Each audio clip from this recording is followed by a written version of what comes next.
Bichette wandered too far off first, and Mason Wynn guns him out. Mason Wynn caught it through a bullet to first base to double up Bo Bichette. How about that? A 6-3 double play, doubling up the batter Young and Bo Bichette, leaving Soto at third. Sandy fired 100 pitches, worked through 8 innings of one-run ball tonight in the second most hitter-friendly park in baseball. It's a grand slam! Happy 250th from Randy Arozarena! His 9th home run of the season. And working on a payoff pitch. Swing, there it goes. Deep in the air to left field. He's got another one. Number 26 for Junior Caminero. And he's got 11 in 11 days. 1-0 Rays.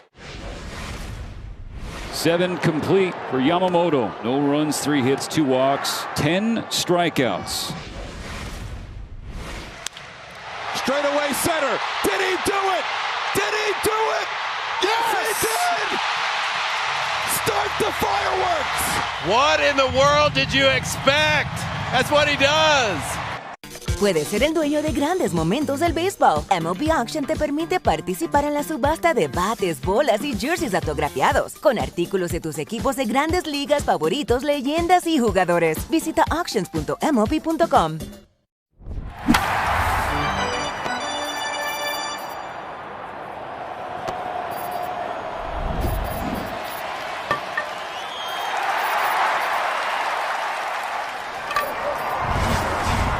In-game options, exceptional customer service, and more. Whether you're betting with the home team or scouting the next big matchup, take your swing with the Circa Sports app. Start betting like a pro from anywhere, anytime in Illinois. Download your new bookie today at circasports.com. Chicago weather is tough. Your home siding should be tougher. Hardy Siding is engineered for our climate. James Hardy Building Products, siding with the Cubs. Learn more at jameshardy.com. Hey Cubs fans, Pat Hughes and Ron Coomer here. This Cubs season, listen to the Cubs in crystal clear FM quality on 104.3 The Score. It's got a chance! Gone! Pete Crow Armstrong with a long home run. Imagine listening to all the action on FM. Cubs baseball has never sounded this good. Listen to every game on your home of the Cubs. 104.3 The Score. Presented by the official sports book of The Score. Circa Sports. Sports betting the way it should be with no bet fee. This Odyssey Sports broadcast is presented by ZipRecruiter. Find out why 4 out of 5 employers who post on ZipRecruiter get a quality candidate within.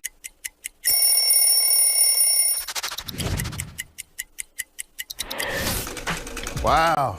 Old school D-backs jersey. This is our alternate jersey that we wore on Saturdays. I was the first team to wear the new colors. They called it Sedona Red. Don't mess up that color. Every time I wore this jersey, I would wear the high socks, black jersey, black hat. I just thought it was a really smooth look, and this is one that I'll never forget.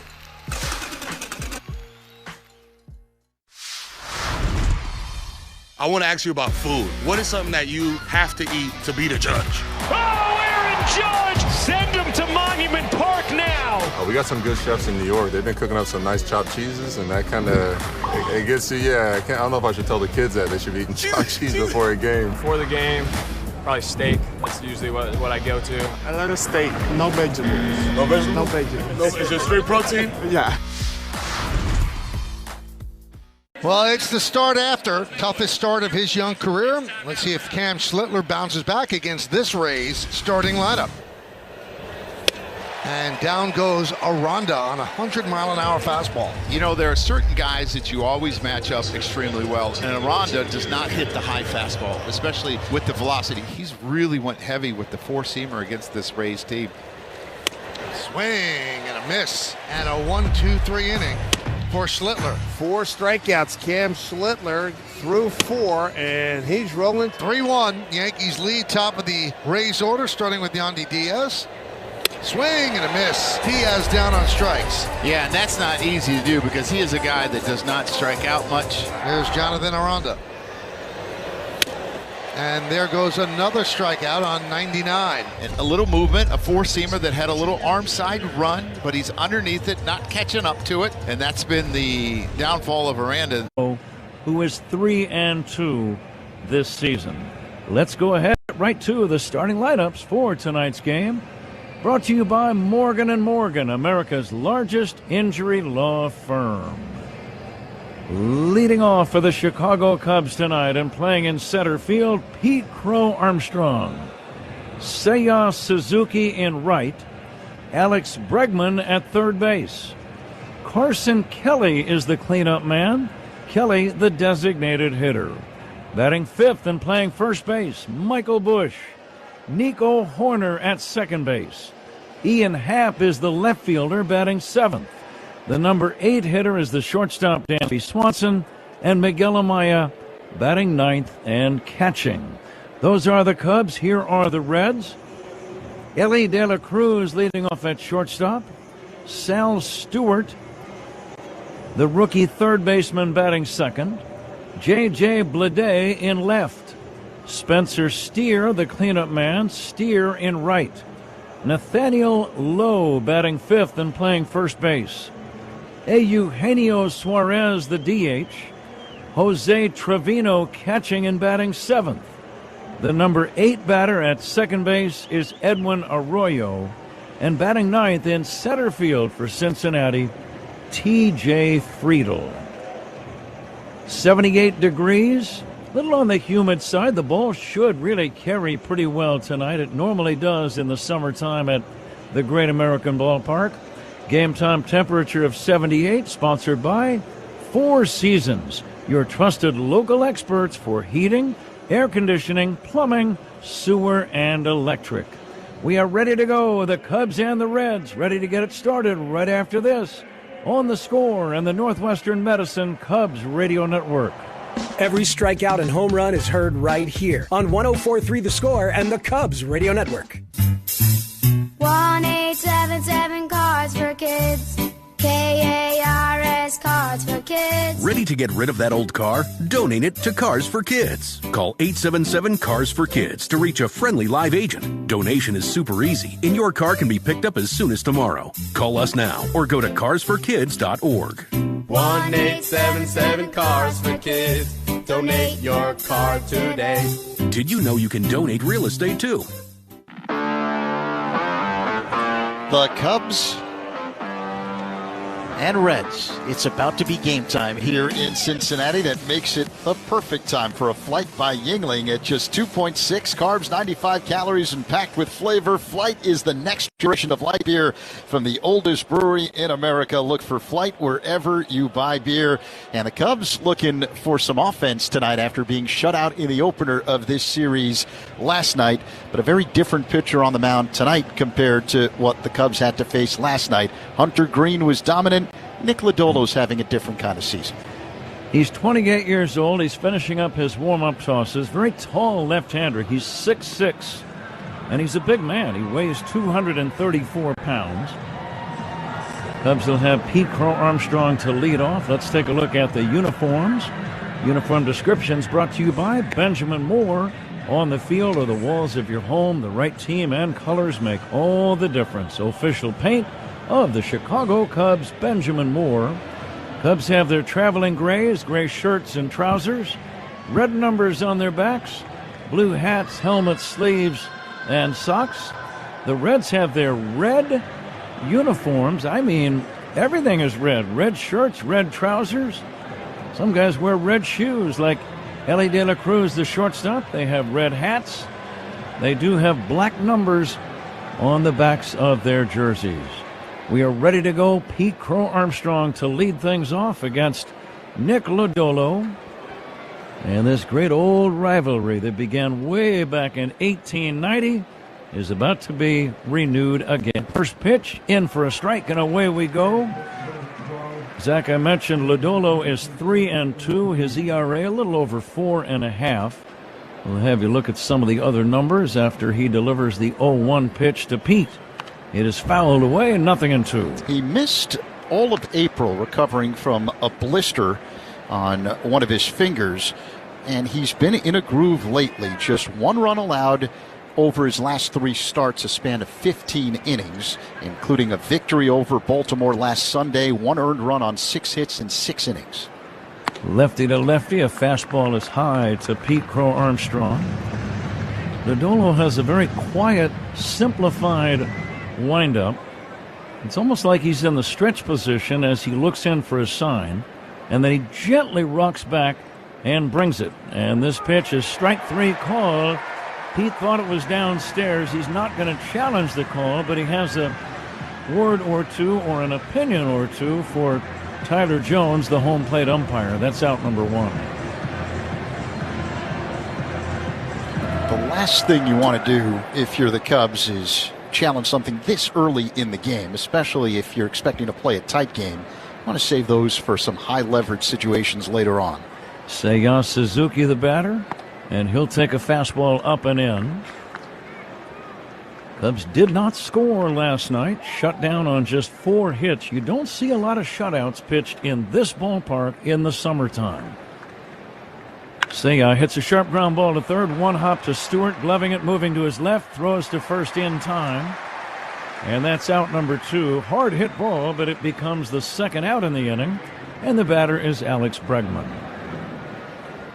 Bregman looking to get back on track, hitless Pat in his last 12 at-bats. Cubs the leadoff man, presented by Benny's Beverage Depot. If Pete Crow Armstrong would have gotten a base hit, Benny's would have donated $200 to service dog charities. If you can't find it at Benny's, it's probably not worth drinking. Bregman takes upstairs. Bregman hitless in 4 at-bats in the series opener last night. There are some Cub fans, quite a few in fact. Here's a high pop fly foul, right side, might be playable for Lowe. Over near the stands, Lowe does not have a play.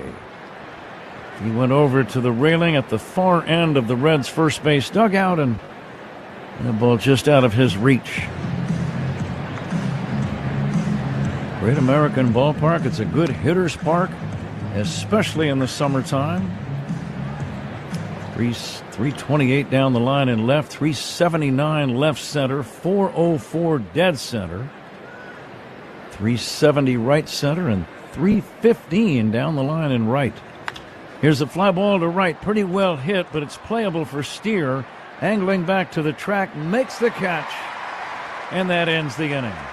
Cubs go 1-2-3 after a half inning. No score. Reds coming up on The Score and the Northwestern Medicine Cubs Radio Network.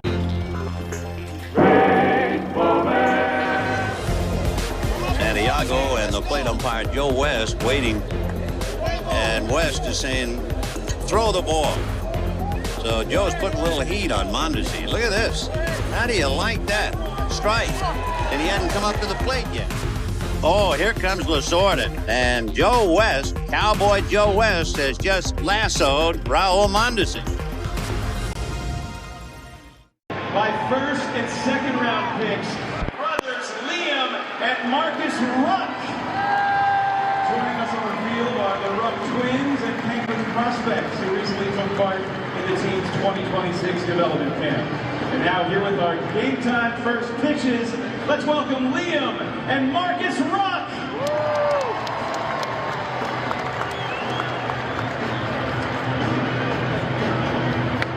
Thank you. Riley Green looking to add on and maybe take a lead. Riley Green, fly ball right center field. This one's deep. Watch it fly. Gone. How about it? Riley Green's first of the postseason delivers a 4-3 lead for the Tigers in the 6th. Wow, just stayed on that breaking ball.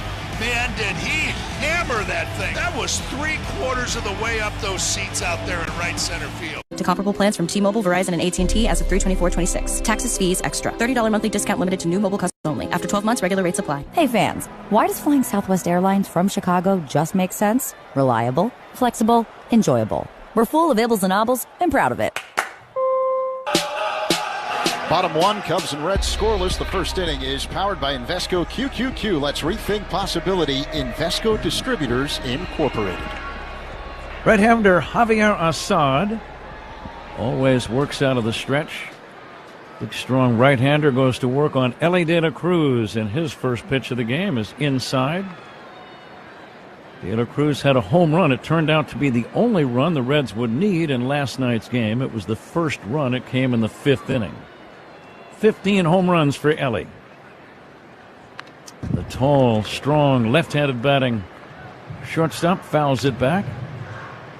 Assad 6-1, Zach, with a 4.15 ERA. What are some of the other numbers? This is his 8th start. His previous 7 have gone very well. De La Cruz takes a breaking ball that just missed.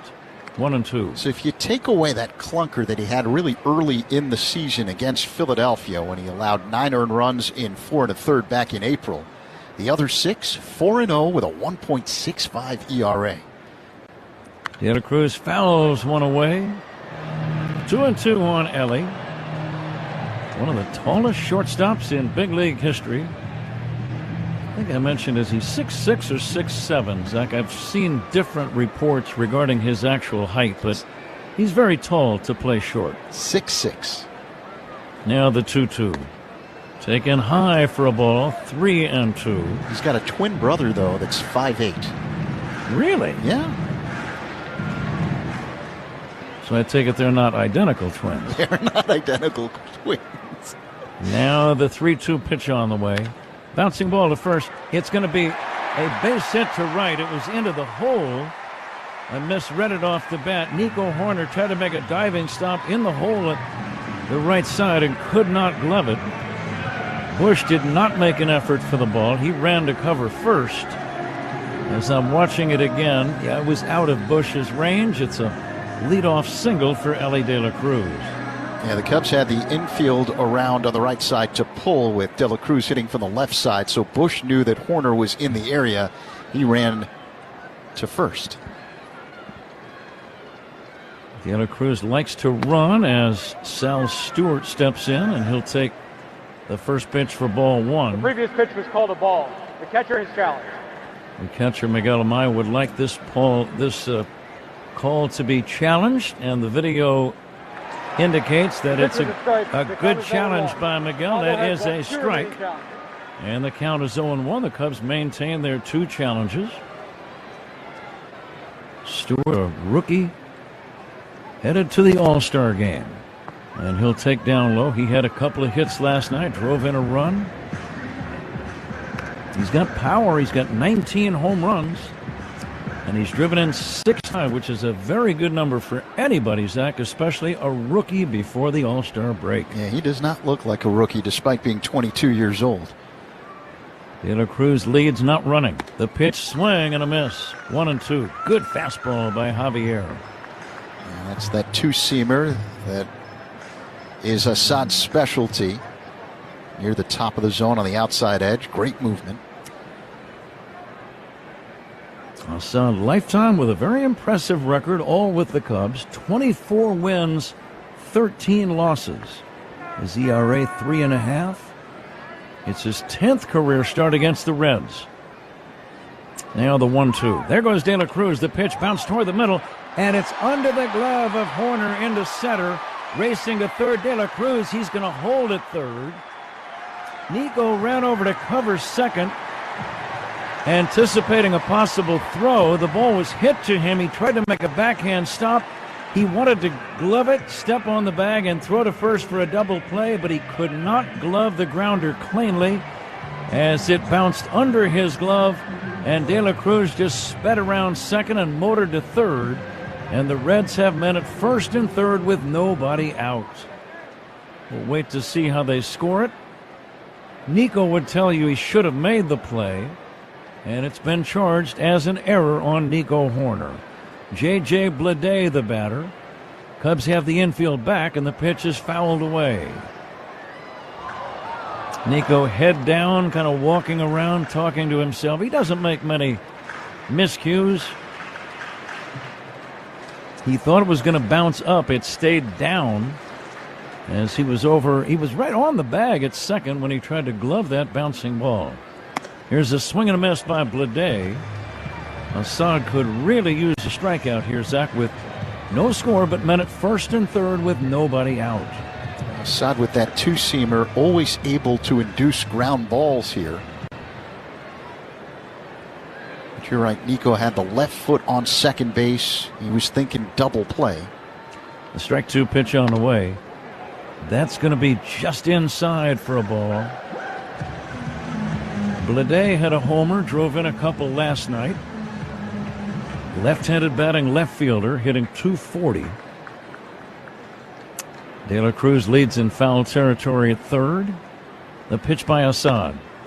Strike 3 called on the inside corner. No challenge by Bleday. He's caught looking. Good sinking fastball, and that's out number 1, and a strikeout that came at a much-needed moment. Yeah, with men at the corners and no one out here in the bottom of the first inning. A huge pitch by Assad, that 2-seamer boring in near the bottom of the zone on the inside edge, clocked at 93 miles per hour. The speed gun powered by Xfinity.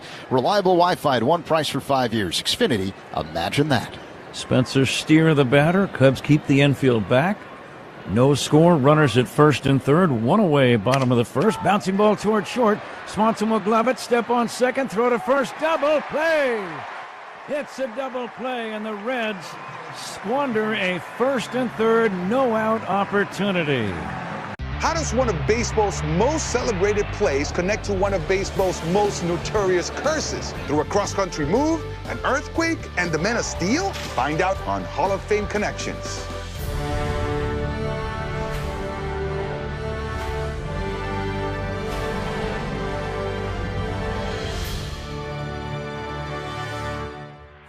It was a defensive play so iconic that we simply call it the catch. This is the glove Willie Mays had when he made that catch. This is great. But let me touch it for a second. Yeah, go ahead. Oakland pitcher Dave Stewart was named the World Series MVP. It really comes from like the kings of Siam would give their courtiers white elephants, which were sacred animals, and they'd be too expensive again to maintain. It would put them into financial ruin. They need to know this story. That's amazing. Nobody could steal a base like Ricky. I'm the greatest of all time. Thank you. So imagine making steals in these, though. So these are Thai Cubs. And these are Thai Cubs. So what I want to know is, were they ever swabbed for the DNA of opposing pitchers? Roberts is no stranger to stolen bases himself. That's what makes it special, is that everybody knew he was going to steal. Roberts is going. Safe. You know what they say? One great play deserves another. Catch every episode of Hall of Fame Connections on MLB.tv and discover your own connections to the game at baseballhall.org. Well, we certainly served it up over the plate. This is a burger fit for a home run king, the 99 burger in honor of Aaron Judge. They sell a bazillion of these at Yankee Stadium. It looks pretty good. I feel like we passed the test. What about you? I think so. In Motors, he keeps operations running smoothly, so nothing grinds to a halt. Call 1-800-GRANGER, click Grainger.com, or just stop by. Grainger, for the ones who get it done. Hey, Cubs fans, make history with your business in the Village of Bedford Park. To learn more, contact Adam Colopy at ACOLLOPY at villageofbedfordpark.com. Carson Kelly will lead off. First pitch in there for a strike. The left-hander Nick Lodolo coming back to the plate 0-1. And Kelly takes down low. Carson 0 for 3 in last night's series opener. What a job by Javier Assad escaping. Working out of a first and third one-out jam. Nico Horner, you could almost hear his sigh of relief. Now the 1-1 pitch.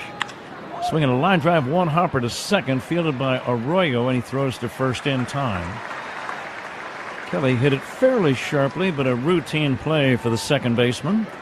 4 straight set down by Lodolo to begin the game. 0-0 score. The batter is Michael Busch. You were talking about the job that Assad did at the tail end of the bottom half of the first inning. There have been so many times this season where the Cubs defense has bailed out a pitcher. That time the pitcher bailed out the defense. Good point. That's exactly what happened. As Busch will wait and check and take a strike. The umpires, Tyler Jones calling balls and strikes. Alex McKay at first. Roberto Ortiz at second. And the crew chief, Jim Wolf, at third. A drive down the left field line. On the run is Bleday. That's a fair ball bouncing up against the corner.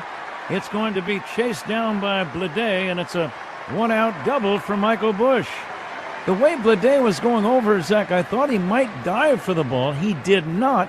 The ball landed fair by about a foot and then skipped on down to the 328 sign in the left field corner. Well, I like the approach from Busch. There's a fastball from Lodolo, and instead of trying to pull it, it was right at the top of the zone on the outer half. Busch took it the other way, and he ends up at second base. Doubles by Cubs batters are sponsored by Southwest Airlines. Reliable, comfortable, convenient. Southwest just makes sense. Let's see if Nico Horner can drive in the game's first run. And he'll swing and drive one toward right center. The right fielder Steer makes the catch. Tagging and going to third is Busch, but now there are 2 down. Hard hit ball, but Steer made the play. And it's up to Ian Happ. But a productive out by Horner as he advances the runner. Zach, the announcement of the umpires we gave you, sponsored by Old National Bank, where relationships and results matter. Happ went to college here in Cincinnati. Switch hitter batting right-handed against Lodolo. And Ian will take a fastball high, ball 1. Mentioned last night, Ian's had more home runs, 33 against Cincinnati pitching, than any other staff that he has faced. 1 for 3 in last night's series opener. And Ian will take a strike here. The lights are on. Tonight's game powered by ComEd. Kind of overcast. The lights not yet have taken effect. Very cloudy. Kind of a dreary summer night. Here comes the 1-1 now to Ian. Off speed, low and inside for a ball. 2-1. It rained off and on most of the day. And I hope it stays dry for the next few hours here. Day game tomorrow. It'll start at 12:40 Central Time. Final game before the All-Star break. Happ swings and fouls it back. 2-2. Cubs started today tied for 5th for the best record in Major League Baseball with the Yankees. Quite an accomplishment considering all the injuries the Cubs have had to navigate when it comes to the pitching staff. And Zach, you reported earlier that Brewers got swept in a doubleheader in Pittsburgh today. Here's the 2-2 pitch. Happ takes low. So the Cubs could pick up a game and a half if they can win this game. And they could move to within 6 games of first place. Busch, the runner at third, 2 down. And the payoff pitch to Happ. Swinging a tapper back to the mound. Lodolo will barehand the ball and throw low, but it's in time to end the inning. Cubs don't score, leave 1. Middle of inning number 2. 0-0 game. Cubs and Reds.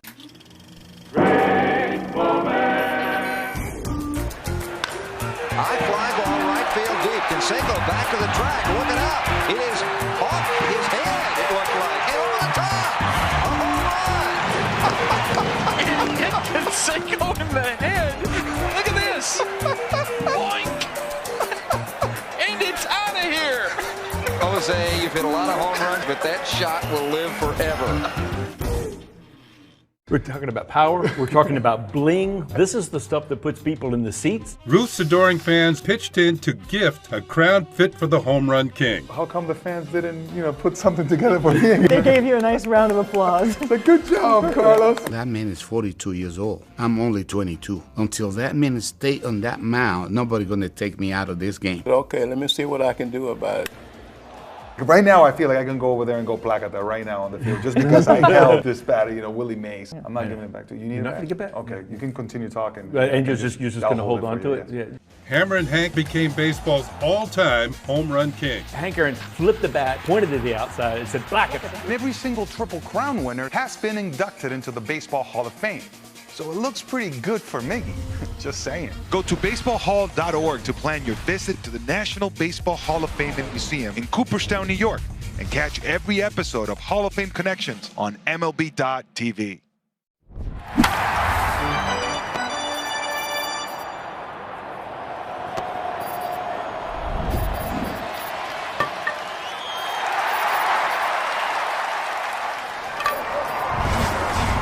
Of course, the lowest prices every day on top brands like Bosch. Visit grandappliance.com for full details. Bottom two, Cubs and Reds are scoreless. The second inning is brought to you by Sea Glass Wines, delivering crisp, refreshing flavors that hit every time. Huh? Nathaniel Lowe is the first baseman. Did not play in the series opener last night, and he'll face Javier Assad. 0-0 game, bottom of inning number 2. And Lowe will take a strike, 0-1. Eugenio Suarez is the designated hitter on deck. And then Jose Trevino.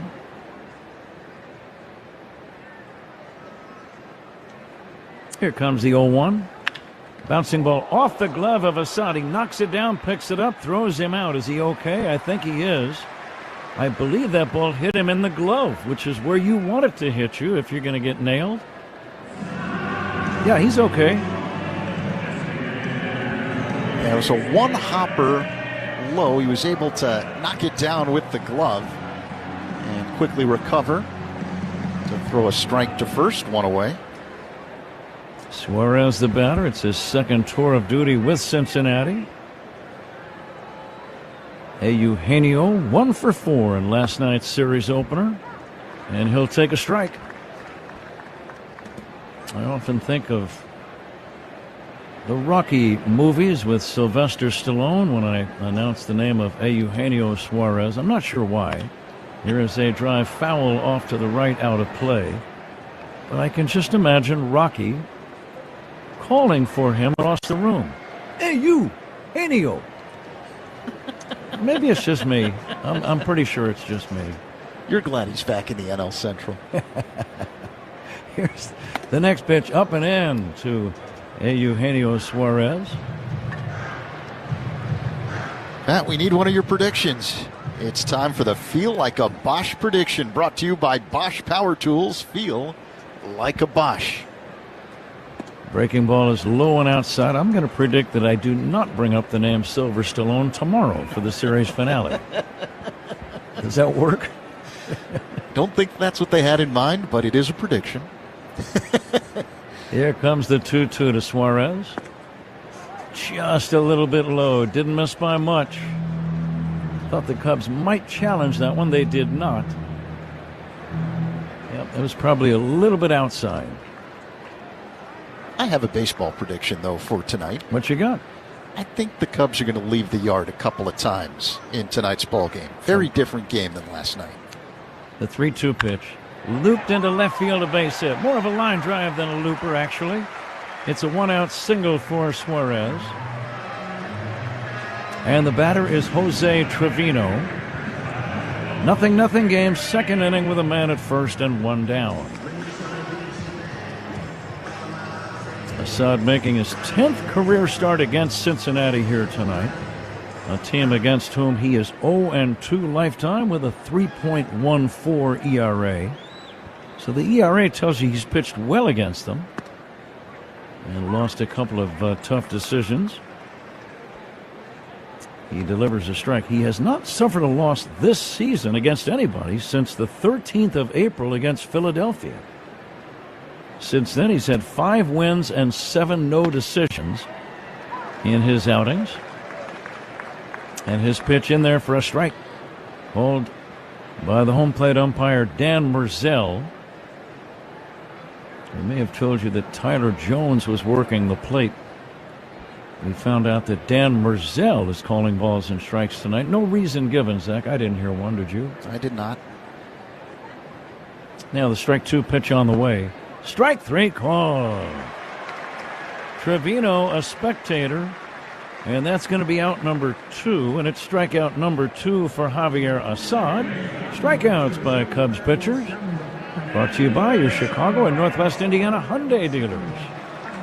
0-0 game. The batter is Edwin Arroyo. Pat, that was that vintage two-seamer from Assad, the sinking fastball.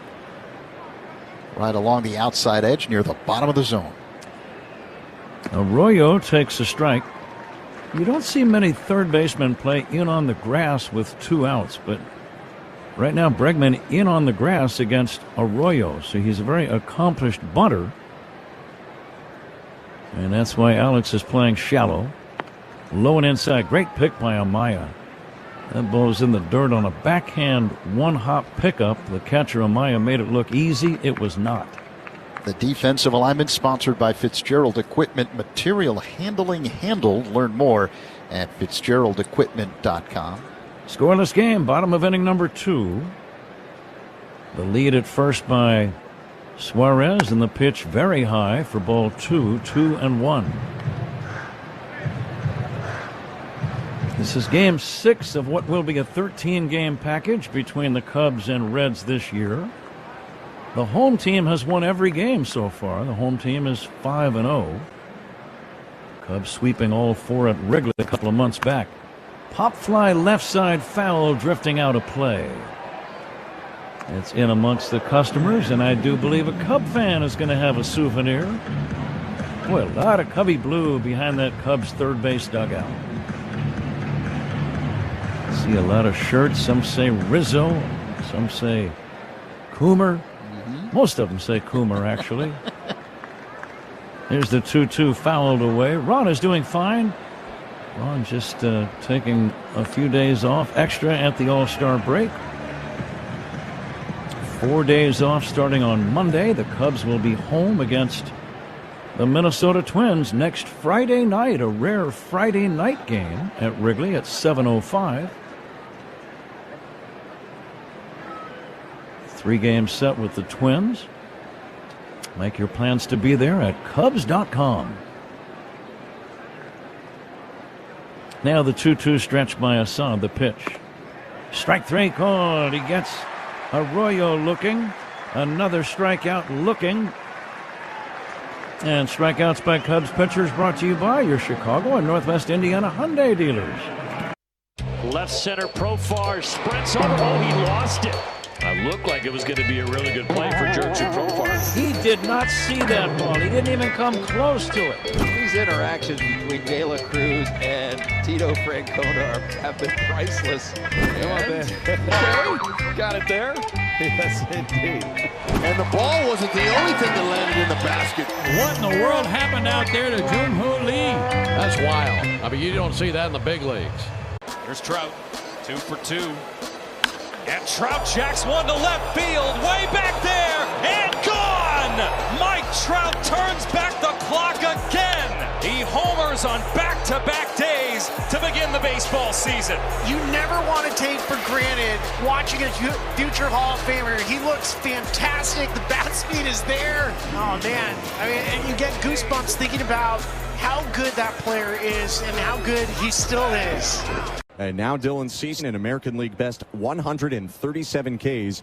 Fastball, and that's right there. Well, if you're looking for anything but the fastball against Dylan Cease, that heater will freeze you up. We'll have a big Blue Jay feel to it in Philly. Strike 3 called to get Ramos. That is 5 consecutive strikeouts now. The kick and the 1-2 pitch. He struck him out. 99 down the middle, and he's through 8 innings with no hits allowed.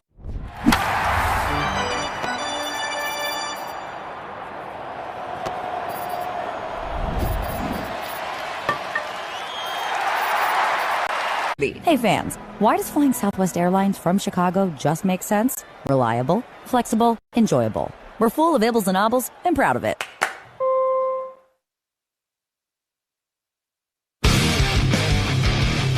Top 3 in Cincinnati. Cubs and Reds are scoreless. Dansby Swanson leads off the third for the Cubs, and he swings and misses at a changeup from left-hander Nick Lodolo.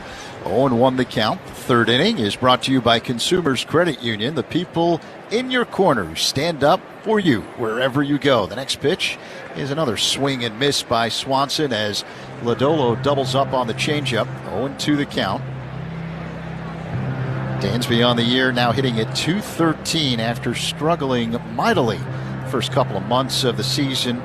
He's been hot lately. 16 home runs, 58 runs batted in for Swanson so far this season. Here's the 0-2. Dansby swings and misses, strike 3 as Lodolo zips a fastball by him. One away here in the top of the third with the Cubs and Reds scoreless. Miguel Amaya on deck. Who's on deck is sponsored by TimberTech Decking and Railing. Everything wood should be. Visit TimberTech.com. So Amaya stands in, the number 9 hitter in the Cubs order. Lodolo works on the first base side of the rubber. Here's the pitch, and Amaya pops it up on the infield, foul territory, off to the right near the Reds dugout, but this one is out of play.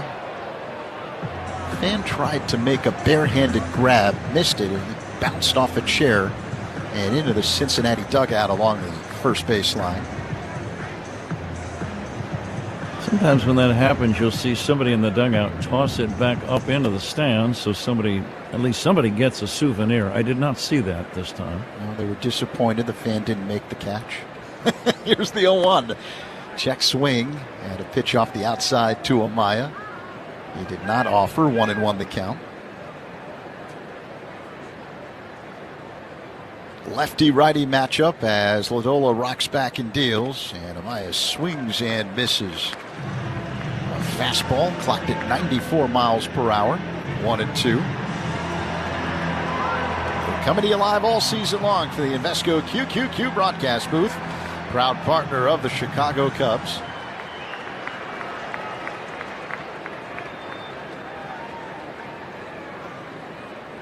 Lodolo is ready. He works his motion and deals. Inside to Amaya. 2 balls and 2 strikes.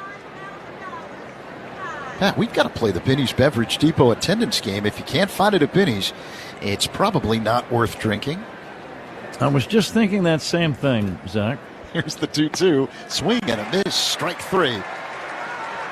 Lodolo gets Amaya with a sinking fastball. Back-to-back strikeouts to begin the third for Lodolo.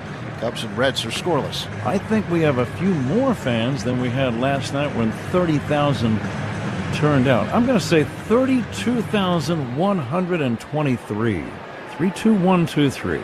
I'll make my guess after this pitch. Pete Crow Armstrong digs in. Lefty-lefty matchup. Lodolo deals. Crow Armstrong pounds one on the ground. Foul off to the right. 0-1. I'm going to go 33,000 on the dot. Okay, we're all locked in. I want to see Pete try for a long ball here. 2 down, nobody on. If he gets something to hit, I want to see him try to launch one. Now the 0-1. Crow Armstrong hits one deep in the air to right, but this one hooks way foul out of play into the second deck. 0-2. Crow Armstrong with 21 home runs on the year, including 2 over his last 7 games. Which he's hitting .345. I was talking to Pete about some of the influences for him in the game. The pitch. Up high. 1 ball and 2 strikes. Said he's been studying Matt Olson, the left-handed slugger of the Braves. That's helped him a little bit. Olson, the Iron Man, he hasn't missed a game in, I think, about 3 or 4 years now. The 1-2 is fouled into the Cubs dugout along the first base line. It was a curveball off the outside, and PCA lunged and connected, fouled it off. 1-2. Suzuki did a nice little dance move to avoid being hit by that ball. He was backpedaling. He lost his helmet. The 1-2. Just off the outside. 2 balls and 2 strikes the count on PCA. He kind of had to backpedal over the on-deck circle, which is kind of a slippery surface. Very entertaining play by Seiya. The 2-2. That one misses. Outside, close pitch. A fastball from Lodolo. Lodolo started to walk off the mound. Did you see that? Yeah, that was a borderline pitch, knee high on the outside edge. It's a full count. Crow Armstrong waits. Now the payoff pitch. And that's way outside for ball 4. So PCA draws a 2-out walk here in the top of the third. Scoreless game, Cubs and Reds, game 2 of a 3-game set. Some of the other things that I talked to Pete Crow Armstrong about. He mentioned he's most proud of the fact that he's taking more walks during this first half of the season. Said when it comes to his defense, he enjoys watching Ceddanne Rafaela, the Red Sox center fielder. Seiya Suzuki stands in and he swings and misses at a changeup off the outside from Lodolo. 0-1.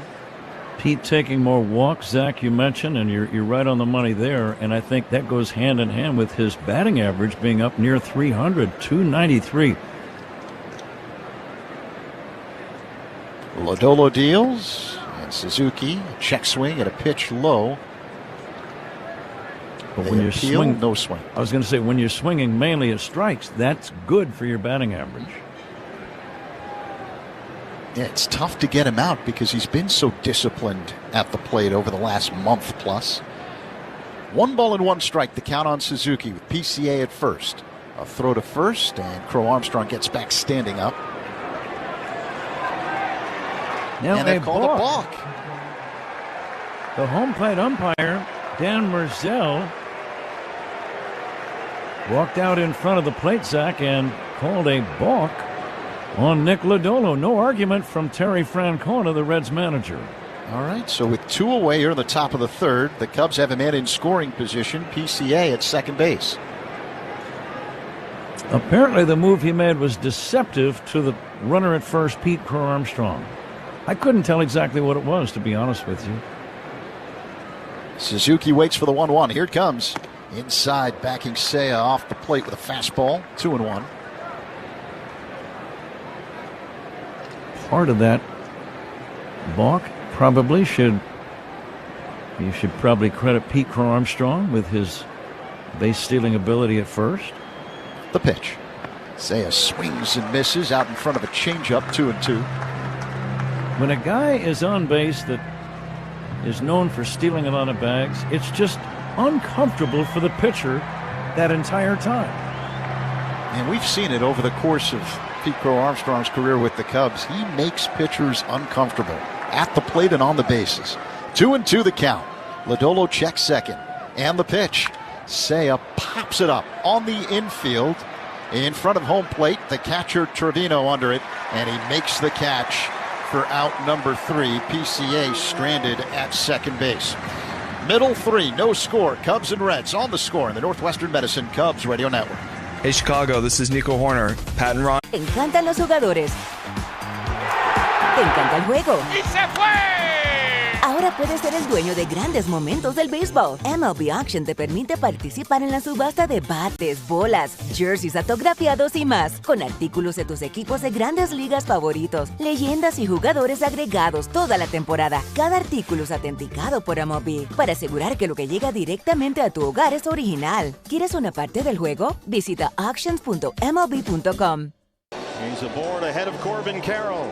Corbin last year, the first 30-30 season in D-backs history. Corbin Carroll lines it to right. And it's off the wall. Marte coming around. Corbin Carroll, he's going the distance. He's going for speed. 94 down and in right in his wheelhouse. Thought that ball had a chance to get out of here off the bat, but it hits at the base of the fence out there. And then one of our favorite things to watch, Corbin Carroll legging out a triple. High in the air to right. Carpenter back to the track. He's back to the wall. And it's gone. Halfway home to the cycle for Corbin Carroll. It's his first of the year, and it's 5-0 Diamondbacks to the bottom of the second. Breaking ball down and in slider, battling, trying to locate that pitch. And that's not where you want to throw it to a lefty, especially when that lefty's named Corbin Carroll. 2 big blasts.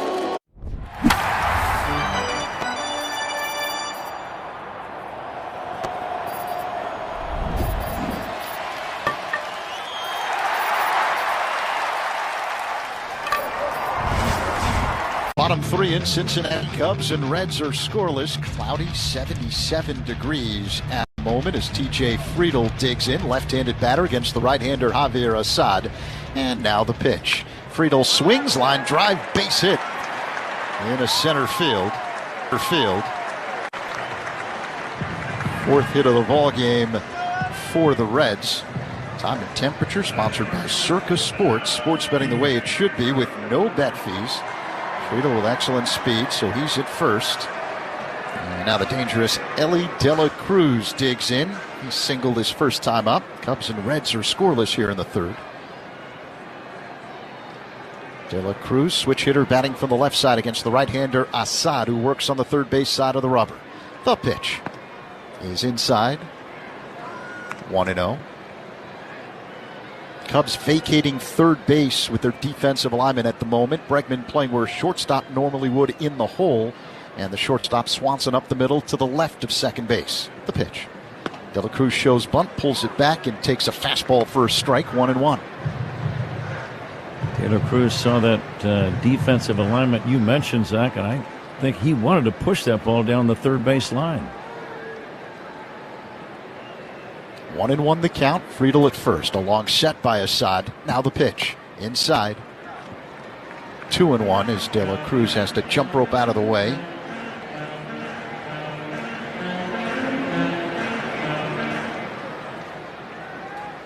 Outfield just about straight away with De La Cruz at the plate. Assad takes a peek at first. That's where Friedel is. And now the 2-1. Low. 3 balls and a strike. Assad wants a new baseball and gets it. He's got to throw a strike here. You got 3-1 on a dangerous hitter. It's a very unenviable spot. Assad sets chest high. The kick and pitch. And a line drive base hit into center field. Friedel stops at second base as Pete Crow Armstrong quickly retrieves the ball. Now it's loose in the infield, picked up by Bush. Just to the right of the mound, the runners stay where they are. Friedel at second, De La Cruz at first, but once again the Reds mounting pressure.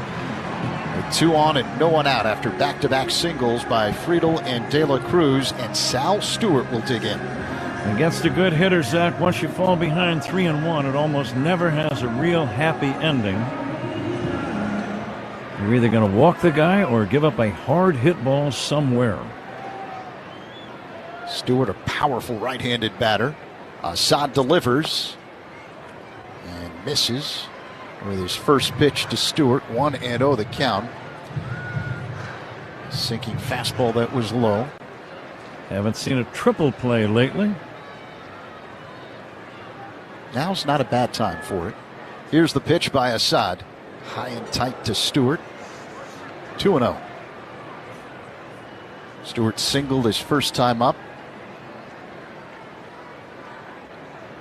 Hitting at .256 on the year. 19 home runs. The pitch. Stewart, it's a high fly ball, shallow left center. Crow Armstrong under it, makes the catch. 1 away. That's a big pitch right there. You got a dangerous hitter, Stewart. Guy that had a couple of hits last night. He's going to be in the All-Star game and made a good pitch to get him out. Still, you're not out of the woods with 1 away in first and second.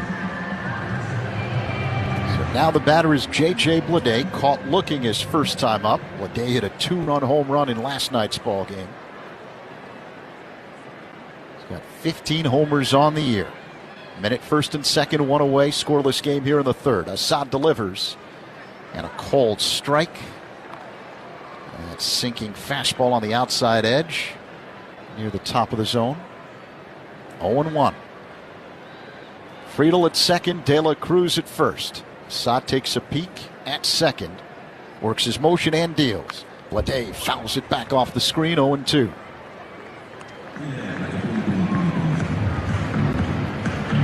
You mentioned Assad's record since his Cubs debut in 2022. 24-13, a 3.53 ERA. This is his 93rd career game. The 0-2 delivery. Low and inside to Bleday. 1 ball and 2 strikes as Assad misses with a cutter. One of the reasons Assad has been successful in his brief major league career, he doesn't get rattled with men on base.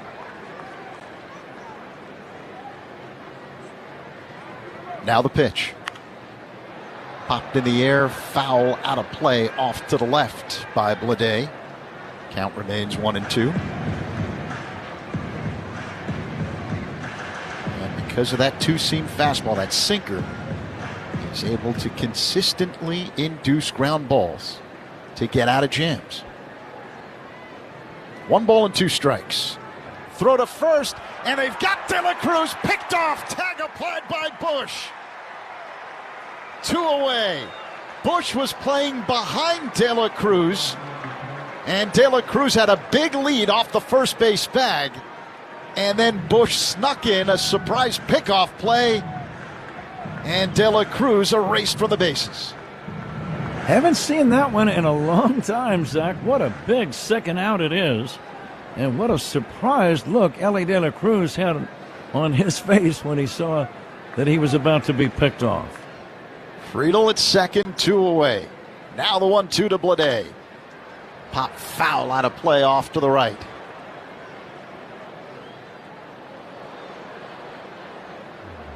I'm not sure who called that one.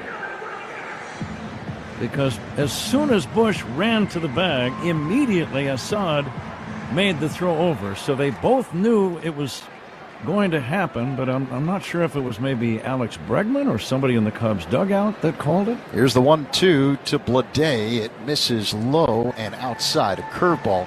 Now, on the PitchCom device that Miguel Amaya uses, remember, Assad can hear with the device in the flap of his cap, and so can Bush. All the infielders have it as well.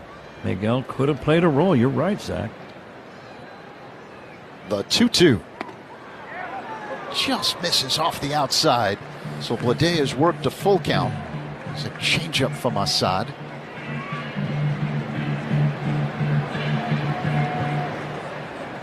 Friedel at second base. 2 away here in the bottom of the third. Scoreless ball game. Assad kicks and fires. And a high fly ball hit to medium range center. Now Pete Crow Armstrong under it, drifting toward left center. He makes the catch for out number 3. And once again, Assad works into and out of a jam. We head to the 4th. Let's take a trip around baseball for a look at some of the funkiest moments from the field. And now he slips and falls. The ball gets by him. That wasn't not me. No, not me. And it hits him right in the tuchus. Pitches that took the bat right out of their hands. Terang didn't see it. Man, that's tough luck. With that wand ready to wave some magic. It goes way over Devers' head at first. There's a big cockroach in the dugout, apparently. But for every time you fall, you can always get right back on the horse with a fine fielding play. Melendez over, dives, makes the catch. Off his glove, there's no way. Oh, how about that? A sensational catch. By Ryan Waldschmidt. Torque meets railing, and Torque wins. It's gone! What day! Brian Reynolds robs Ohtani. It's showtime. And that might be the play of the year for the Ball Dudes. How about that?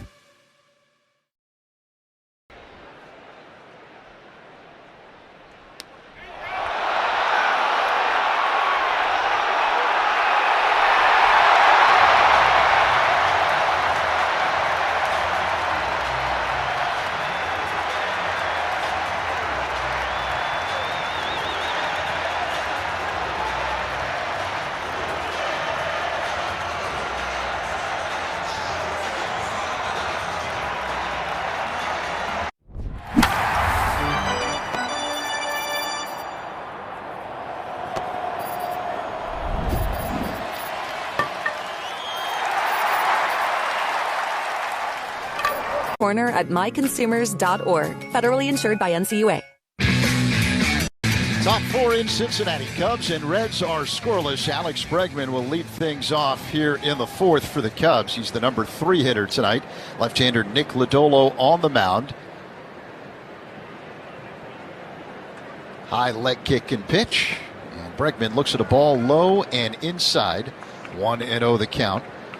Join the Cubs on Tuesday, July 21st as the Cubs take on the Tigers at 7:05 in the evening. Fans who purchase tickets through Cubs.com/specials will receive a special edition basketball jersey designed by Pete Crow Armstrong. The pitch.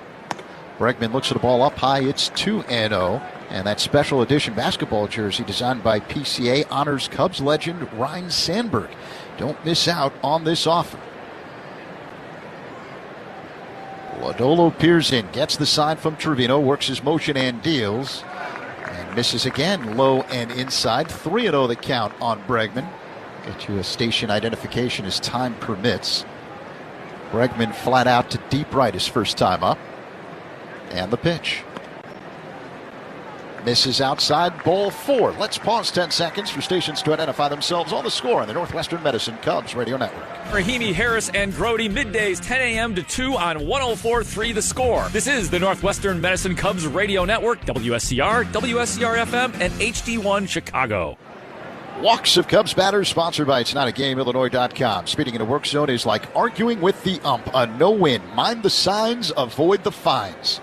Carson Kelly at the plate, the Cubs cleanup man. Here's the pitch. And Kelly looks at a strike from Lodolo. Fastball. 0-1. Bregman at first after leading off this 4th inning with a walk. Scoreless game, Cubs and Reds. The middle game of a 3-game set. The pitch. Kelly takes strike 2. That was a changeup on the inside edge, and Kelly does not like the call.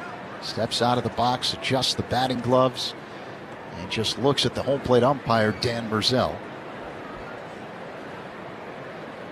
Close pitch near the bottom of the zone on the inside edge. Changeup with some movement. 0-2 the count. Kelly waits. A long set by Lodolo, and the pitch. Off the outside, check swing. Did he go? On appeal, no, says Alex McKay at first. 1-2 on Kelly.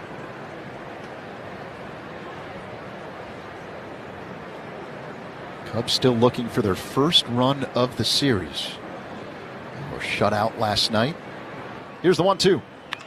Kelly hits a ground ball, base hit up the middle. Bregman stops at second. So the Cubs have something cooking here in the 4th. Men at first and second. After the single by Kelly, no one out. Michael Busch will step to the plate.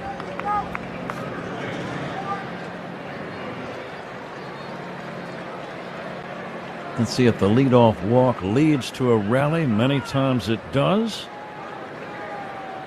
Busch hit a double his first time. Went the other way to get that double. Lodolo looks at second and deals. And Busch swings. Ground ball backhanded by De La Cruz at short to second for 1. Arroyo to first in time. Double play, 6-4-3. Bregman now at third, but 2 away here in the 4th. Busch hit it sharply, but De La Cruz right near the bag backhanded the ball. Did a reverse pivot, had trouble getting the ball out of the glove momentarily, but shoveled it to the second baseman Arroyo, and then over to first for the twin killing. So now 2 down, a man at third, Zach. But Nico Hoerner will stand in. Cubs could really use a clutch hit from Hoerner here with 2 down.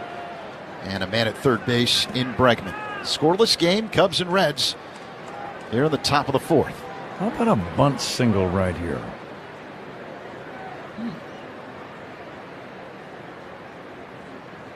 Lodolo delivers. Nico swings, line drive to right, ranging over and making a backhanded catch short of the track is Steer for out number 3, and Bregman is stranded. I'm Jonathan Nahum, and for more than 20 years, I've traced the path of baseball's rising stars, navigating the back roads of the national pastime and basking in the glow of small-town America's spirit, where the team is woven into the fabric of everyday life, where it's more than just a game. It's a celebration of the people, the traditions, and the culture that give these places their soul. This is Grassroots.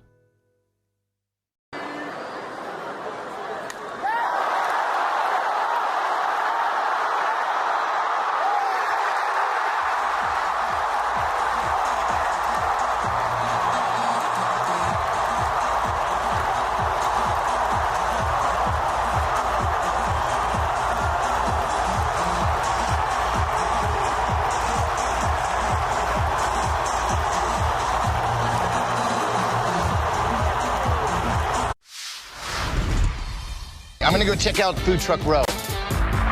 So, what did you guys get today? Philly cheesesteaks. Both of you got the same thing. Are they that good? Oh, yeah. Got a hot dog and some fries. Just kind of basic ballpark. Chicken bacon sandwich. Uh-huh. Philly cheesesteak. Okay. And some crinkle cut fries. Okay, where are you guys from?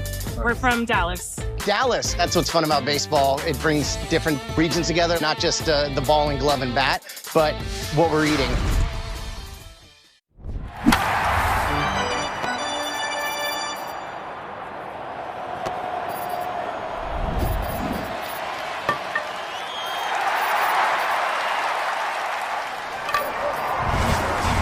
Download the Great Clips app or check in online at greatclips.com. Great Clips. It's be great. Back in Cincinnati, bottom four, no score, Cubs and Reds. Spencer Steer will lead things off for Cincinnati. Their cleanup man here in the fourth, to be followed by Nathaniel Lowe and Eugenio Suarez. Javier Assad on the mound. Time called. There's a ball that's loose on the warning track in left, so Ian Happ will jog over, pick it up, and toss it back into the stands where it probably came from initially. And we're ready for the resumption of play. Reds with 4 hits tonight, Cubs with 2. Assad peers in, gets the sign from Amaya, straightens up, sets chest high, works his motion and deals. And that one is just a little outside. A bouncing ball that rolls all the way to the backstop. Ball 1. A sweeper that really swept.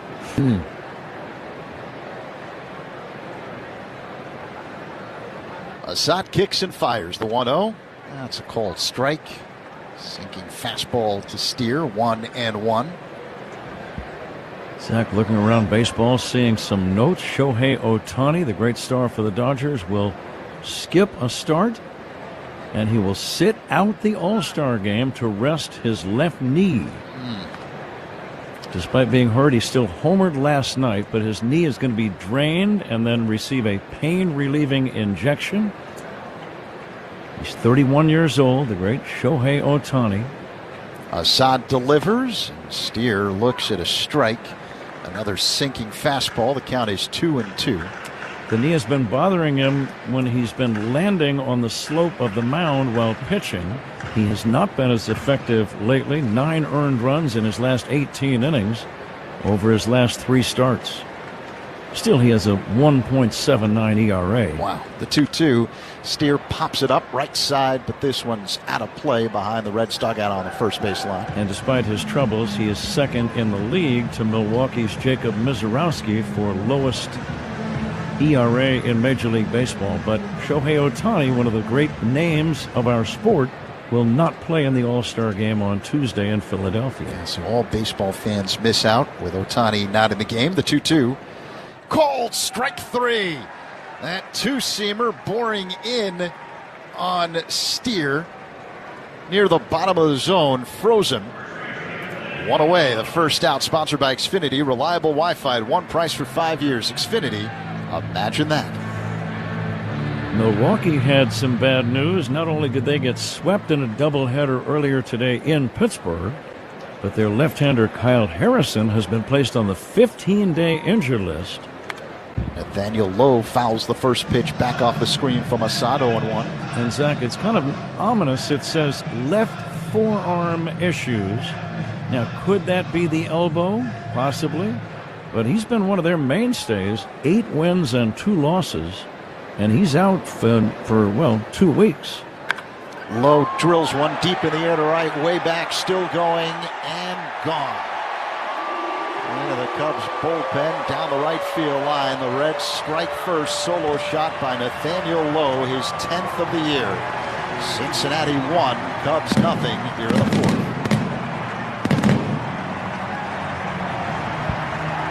Yeah, gone by plenty. Jumped off his bat, a line drive, fair by only about 40 feet. It landed in the Cub bullpen area. That's the area, that spot right there out to right center. The ball really carries well here in this park. A 381-foot drive by Lowe. So 1-0 Cincinnati with 1 down here in the bottom of the 4th. Eugenio Suarez hits one in the air, foul out of play off to the right. 0-1.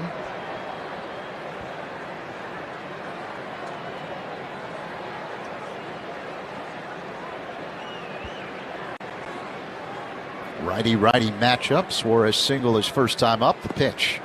That's a called strike. 2-seamer right in the zone. 0-2. There was another cycle in Major League Baseball last night. White Sox rookie center fielder Tristan Peters hit for the cycle. Batting 9th in the order. Don't see that every day. third cycle of the season. We saw one, Zach. The 0-2 is outside. 1 ball and 2 strikes to count on Suarez. About 3 weeks ago, PCA, Pete Crow Armstrong against Colorado at Wrigley. Do you know who the other one I do not was? Bryce Harper of the Phillies hit for the cycle about 2 weeks ago in a game against New York. In Philadelphia. Suarez fouls this one out of play off to the right. I was kind of smiling reading the article, though, about Tristan Peters. It said he ignored, he needed a triple for the cycle. As he's rounding second, he ignored the stop sign by the third base coach. Not this time. Gonna keep moving. Suarez hits a high fly ball deep right center field.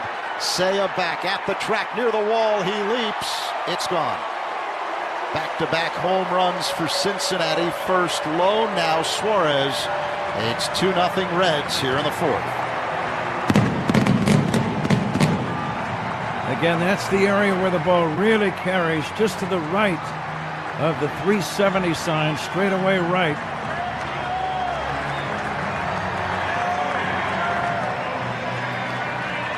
A 370-foot drive by Suarez the other way toward right center. His 10th home run of the year.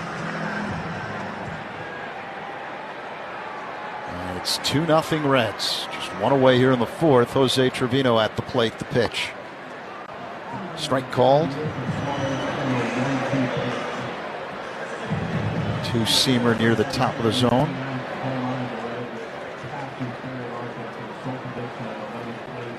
Assad kicks and delivers. Trevino takes a ball, 1-1. Pitch off the outside.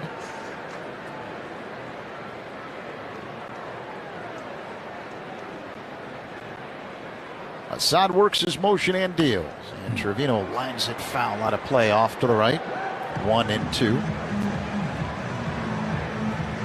The out-of-town scoreboard is sponsored by Club Citgo. Download the Club Citgo app.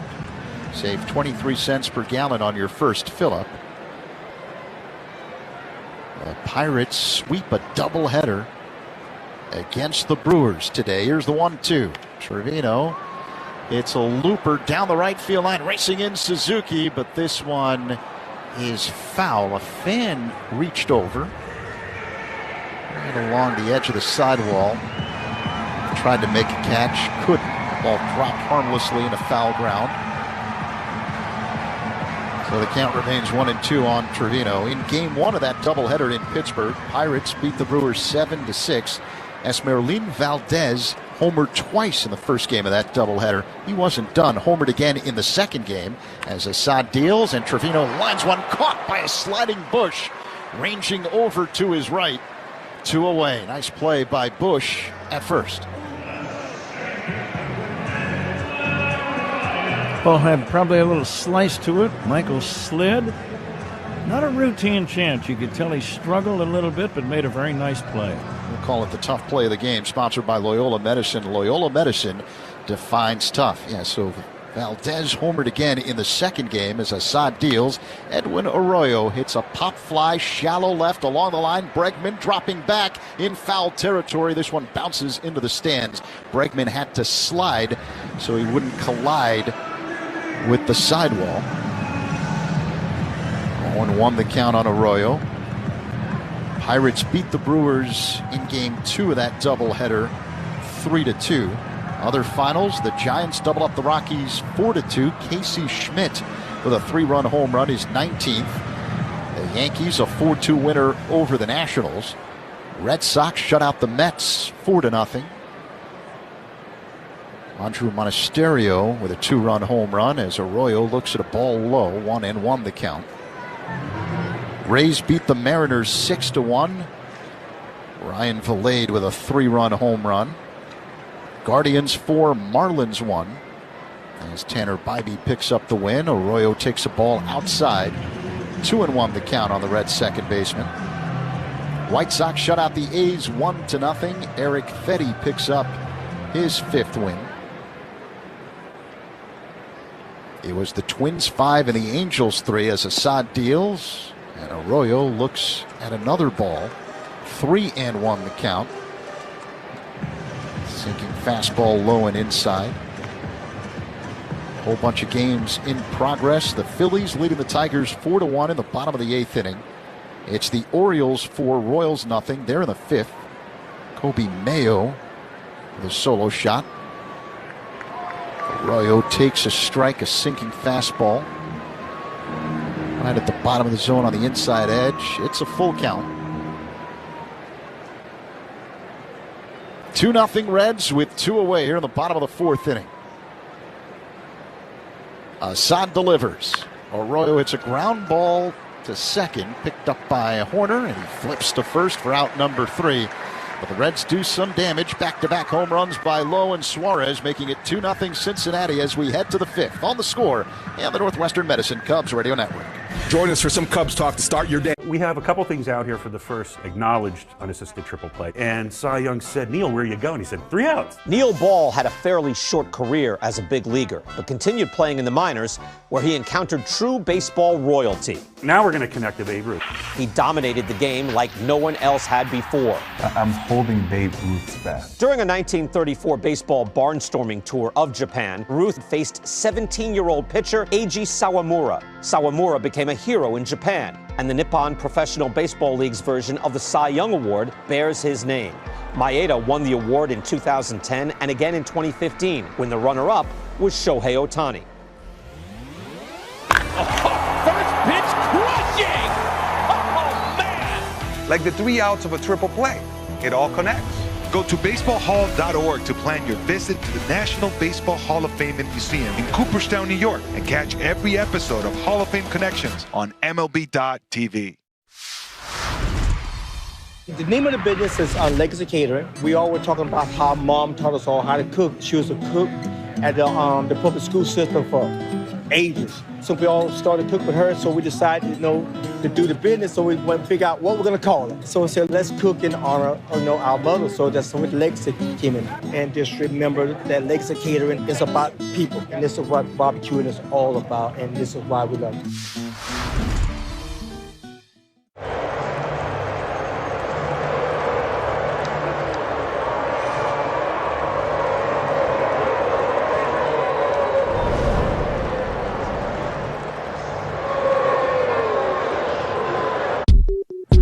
Spiegel and Holmes talk Cubs baseball and Chicago sports every weekday from 2 to 6. 104.3 The Score and the Odyssey app. Pat? All right, Zach. Cubs offense trying to get on the board here. They did not score in last night's game, and they are being shut down tonight 2-0 as the 5th inning commences. Ian Happ will take ball 1 from Nick Lodolo. Happ, Swanson, and Amaya. Lodolo has allowed only 2 hits so far. Happ takes ball 2. But this is one of those parks where at any time, any team can score 5 runs, and it can happen in a hurry.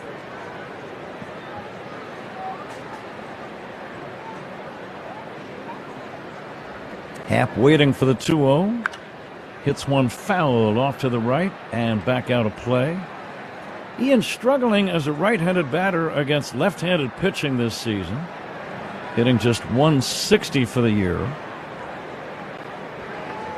As a left-handed batter, he's hitting 247, so an 87-point difference between the two. Happ takes a strike, and the count now 2-2. And over the course of his career, though, he's hit Lodolo well, a .348 average coming in, 8 for 23 against Lodolo. Let's see if he can get a base hit here, Zach. The 2-2 hit in the air to right. It is playable for Steer, angling over toward the corner, making the catch.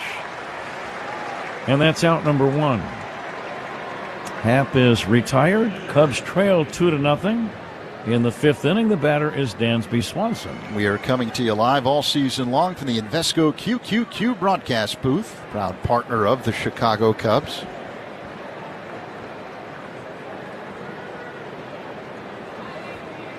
Now Swanson the batter. Dansby struck out his first time. And the big left-hander fires. Dansby swings and misses, 0-1. July 11. We'll take a look at a little baseball history as we move along. This date in baseball history brought to you by villageofbedfordpark.com. A swing and a miss by Dansby, 0-2. It's time to make history for your business in Bedford Park. July 11.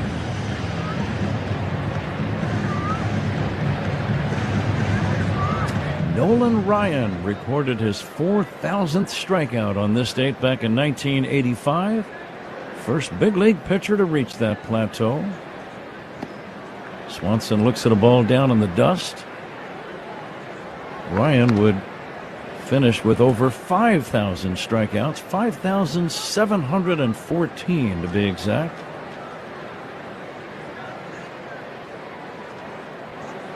Now the 1-2 to Swanson. Dansby pulls a bouncing ball foul toward third. That's just a remarkable number because it means you had to pitch for a very long time and pitch at a high level for a very long time. Absolutely, Zach. And he pitched 7 no-hitters. One came at the age of, I think, 44, if I'm not mistaken. Here comes the 1-2. Swanson fouls it away off to the right. The great Ernie Banks is in the baseball history notes. He played in the All-Star game on this date, July 11, 1960. Drove in 2 runs in the National League's win over the Americans at Kansas City's Municipal Stadium. And the next pitch, fouled away again. Billy Williams in 1972 in a doubleheader. Think about this, Zach. He went 8 for 8 in the doubleheader as the Cubs and Astros split at Wrigley Field. What a day for Billy.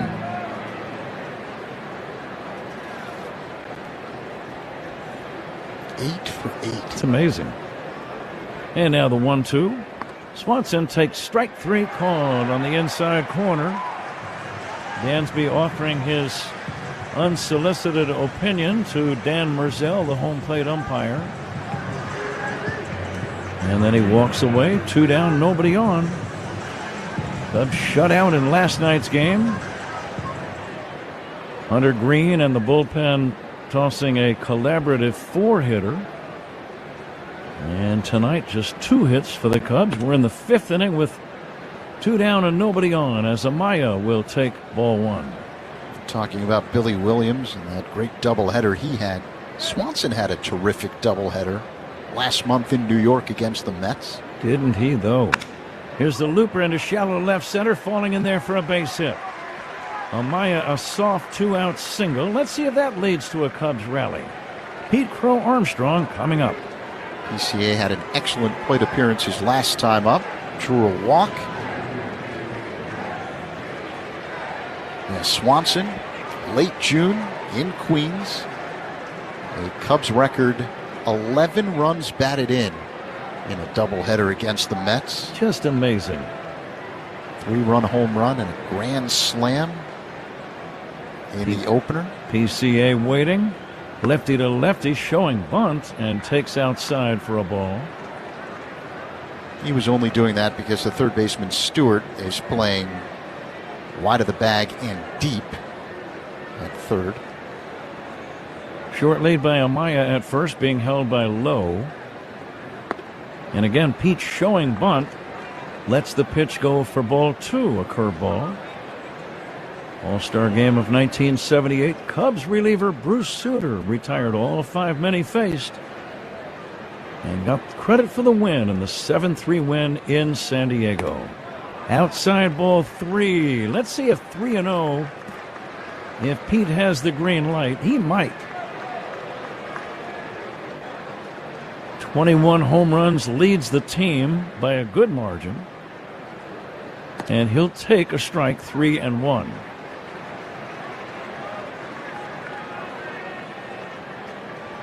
Well, this is where you look for your team leader, Zach, when you're struggling. Your offense hasn't done much for a day or two.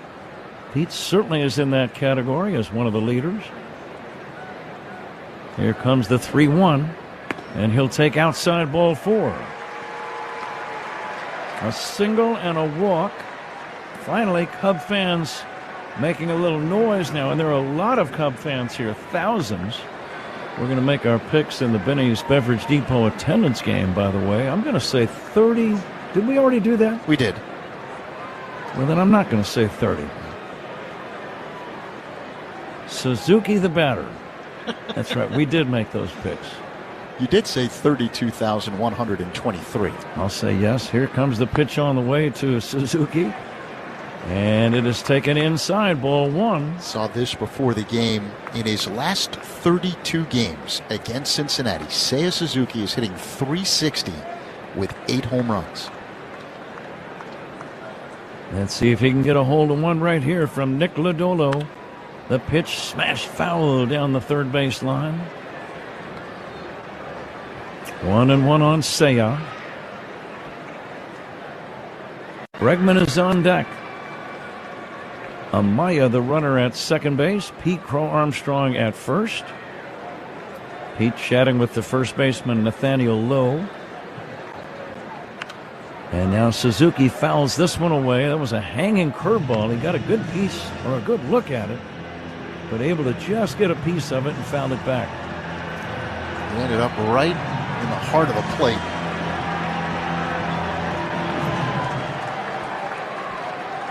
Two down, fifth inning. Cubs at first and second. Trailing 2-0. The pitch. Swinging a line drive, base hit, right center. The Cubs are on the board. One run is in. Pete Crow Armstrong around third. He'll be held at third as he dives back in. The throw came in, cut off by De La Cruz. RBI single, Seiya Suzuki. And the Cubs are on the board. It's 2-1. I was watching Pete. He saw the ball headed toward the alley. He turned on the afterburner between second and third.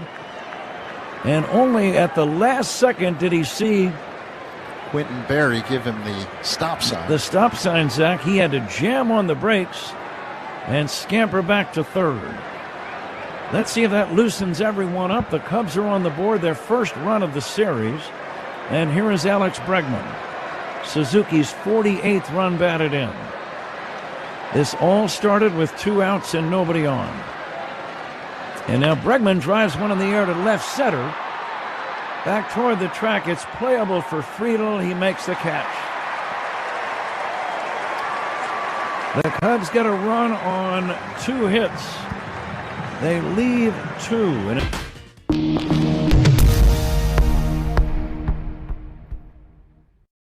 On the mound for the Marlins, it is Yuri Perez. The 22-year-old won't turn 23 until April 15th, and last season had a .425 ERA. Those numbers are very deceiving because he had a really strong finish. Perez has got him 0-2. See ya. That's the old good morning, good afternoon, and good night, and all on heaters. When you got it going, stay with it. 3-2 right there, called strike 3. The four-seamer, which he'll throw probably over 50% of the time. Nobody on, 2 out. The 2-2 pitch from Perez to Rumfield. Called strike 3. Look at the emotion from Yuri Perez in his season debut. Yuri got him with a fastball.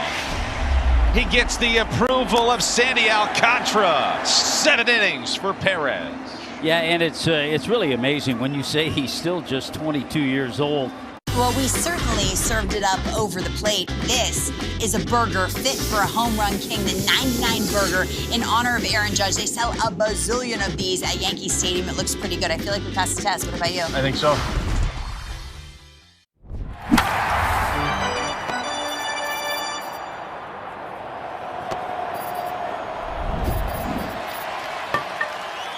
Should be tougher. Hardy Siding is engineered for our climate. James Hardy Building Products, siding with the Cubs. Learn more at jameshardy.com. On Friday, July 17th, the Cubs take on the Twins at 7:05 in the evening. Up to the first 10,000 early arriving fans will receive a Cubs Black Friday in July tote presented by Macy's. Visit Cubs.com/tickets. Pat? All right, Zach, thank you. Bottom of inning number 5. Reds 2, Cubs 1. Javier Assad working on TJ Friedel. Friedel had a single his first time. Then Ellie De La Cruz will bat, and then Sal Stewart. Cubs finally able to get on the board in the top of the inning. A 2-out RBI base hit by Seiya Suzuki.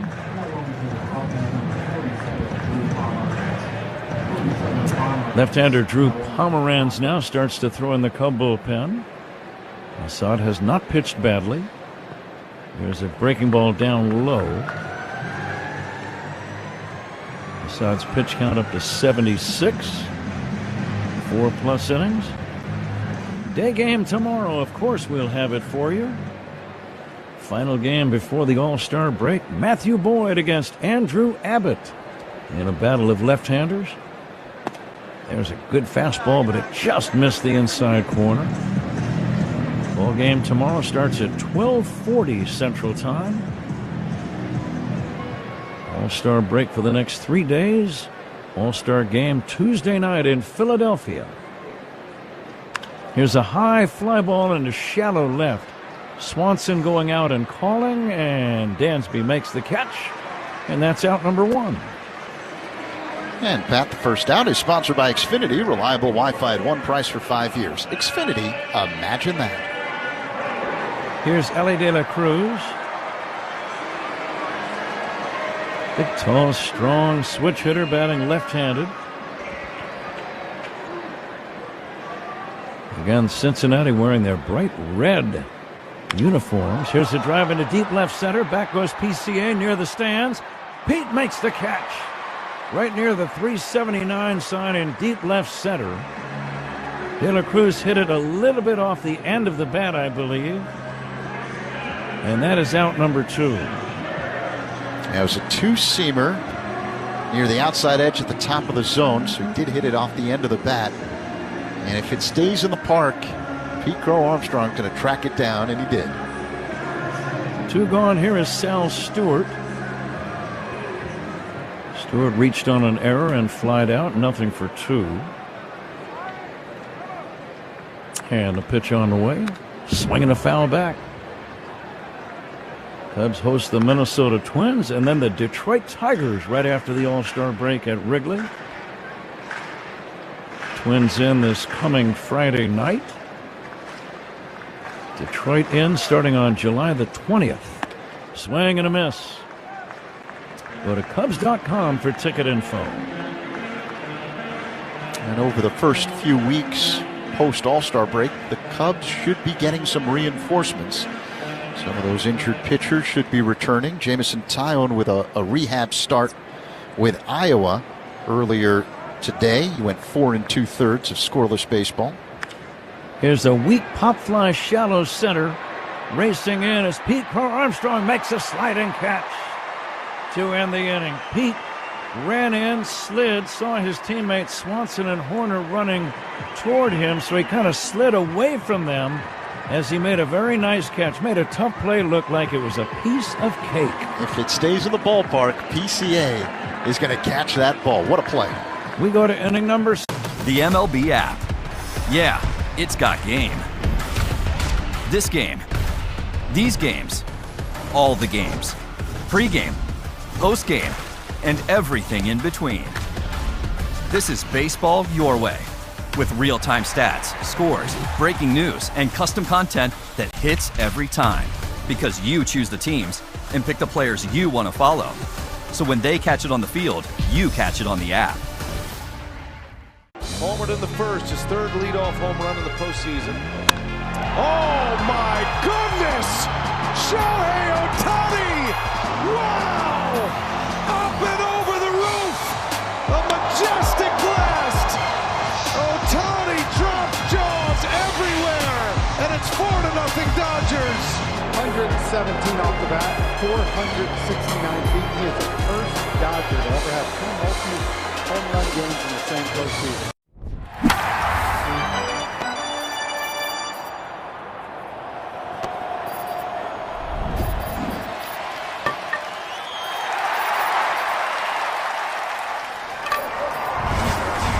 Southwest Airlines here with more reasons why flying Southwest from Chicago just makes sense.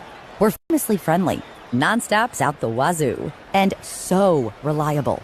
In fact, the Wall Street Journal ranked us number 1, first among U.S. airlines. I guess the answer to who's on first is Southwest Airlines, official airline of your Chicago Cubs. Based on WSJ's 2025 rankings, see southwest.com/WSJ. Every team needs a closer. Injured? Dial Pound Law. Morgan & Morgan, America's largest injury law firm. Proud partner of the Chicago Cubs, Morgan & Morgan, 332 South Michigan Avenue, Chicago. Carson Kelly's on deck for the Cubs. Who's on Deck is sponsored by TimberTech Decking and Railing. Everything wood should be. Visit timbertech.com. Pat? Cubs got a run in the 5th inning. Let's see if they can get some more here in the 6th. Carson Kelly first up against Nick Lodolo. Took the first pitch for ball 1. The second pitch is down low. 2-0, Zach. What do you got? What do you think of Pete Crow Armstrong's catch to end the 5th inning being the catch of the game tonight? I'm all for that. And the 2-0. A swing and a fly ball, left center field, pretty well hit. Back toward the wall. That ball is going to be gone for a home run. Carson Kelly has tied the game with a long home run to left center, right into the Reds' bullpen area. And just like that, the ball game is back to even, tied 2-2. Two-seam fastball right down the middle, near the top of the zone around belt high, and Kelly didn't miss it. His 6th of the year. Terry Francona, the manager, along with a trainer, out to see about Nick Lodolo. And this ball game is tied at 2, and boy, you could hear the Cub fans roar their approval on that home run. A 410-foot blast by Kelly, just to the left of dead center field. And Lodolo, Pat, is going to be taken out of the game. Remember, he had that blister on his finger that forced him to miss about a month and a half at the beginning of the year. And now he's out. He will leave with a no decision. The game is tied at 2 on his departure. All your favorite games from MLB Play are back, bigger, bolder, and better than ever. Test your skills with daily puzzles like MLB Pickle, the ultimate mystery player challenge, and Immaculate Grid, where stats and strategy collide. Then in Spinball, build your roster, take on your friends, and compete for the weekly prize. Or be the first to beat the streak and hit your way to the $5.6 million jackpot. Plus, the all-new Daily Walk-Off. Lock in your players by category for the walk-off win. The game's official home for games is MLB Play. Only on the MLB app and MLB.com. Here's Trout, 2 for 2. And Trout jacks one to left field, way back there, and gone! Mike Trout turns back the clock again. He homers on back-to-back days to begin the baseball season. You never want to take for granted watching a future Hall of Famer. He looks fantastic. The bat speed is there. Oh, man. I mean, and you get goosebumps thinking about how good that player is and how good he still is.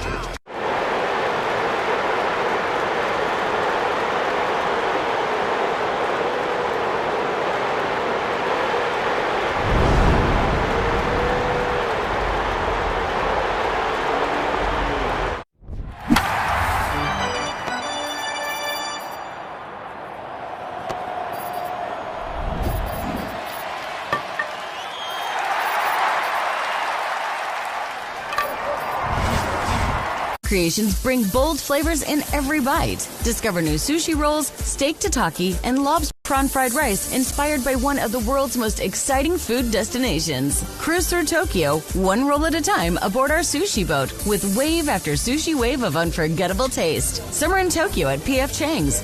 Your journey to Tokyo starts here. Every team needs a closer. Injured? Dial Pound Law. Morgan & Morgan, America's largest injury law firm. Proud partner of the Chicago Cubs, Morgan & Morgan, 332 South Michigan Avenue, Chicago. As left-hander Caleb Ferguson warms up, will get as much time as he needs as he replaces the injured Nick Lodolo for Cincinnati. Cubs and Reds are tied at 2 here in the top half of the 6th inning. No one out. Let's take a look at the out-of-town scoreboard, sponsored by Club Citgo. Download the Club Citgo app. Save 23 cents per gallon on your first fill-up. Games in progress. The Orioles lead the Royals 5-0 in the top half of the 7th inning at Camden Yards. Kobe Mayo with a solo shot, his 12th. A 440-foot drive for Baltimore. Lamont Wade Jr. with a grand slam. Astros all over the Rangers. 7-1, top 6 in Arlington. Cardinals lead the Braves 4-0 in the top of the 6th inning in St. Louis. Lars Nootbaar, a 3-run shot, his 3rd home run of the year. Blue Jays and Padres underway in San Diego, scoreless in the top of the 1st. And a whole bunch of finals on the board. We mentioned earlier Pittsburgh sweeping a doubleheader from Milwaukee at PNC Park. Esmerlin Valdez hit 2 home runs in Game 1 of that doubleheader for Milwaukee. A 7-6, I should say, for Pittsburgh, a 7-6 victory over Milwaukee. And then Valdez went deep in the second game, a 3-2 victory for the Pirates over the Brewers. Other finals on the board across Major League Baseball. The Twins beat the Angels 5-3. It was the White Sox 1 and the A's 0. Giants double up the Rockies 4-2. Casey Schmidt with a 3-run home run. The Yankees beat the Nationals 4-2. Andrew Monasterio with a 2-run home run for Boston as the Red Sox shut out the Mets 4-0. It's the Rays 6, Mariners 1. Ryan Valeda 3-run shot. Guardians beat the Marlins 4-1.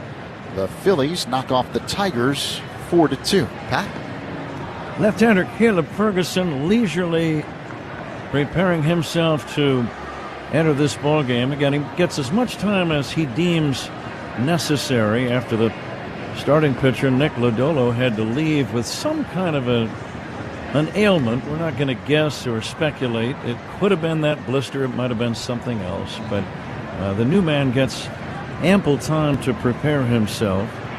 Ferguson's done a good job. I'm looking at his numbers. 18 ball games. He has a win, no losses, and an ERA of 2. But it looks like the Cubs offense starting to heat up, which is a very good sign. They were shut down in last night's game, Zach, but now finally showing a little life here in this second game of the series. Suzuki with the RBI single in the 5th.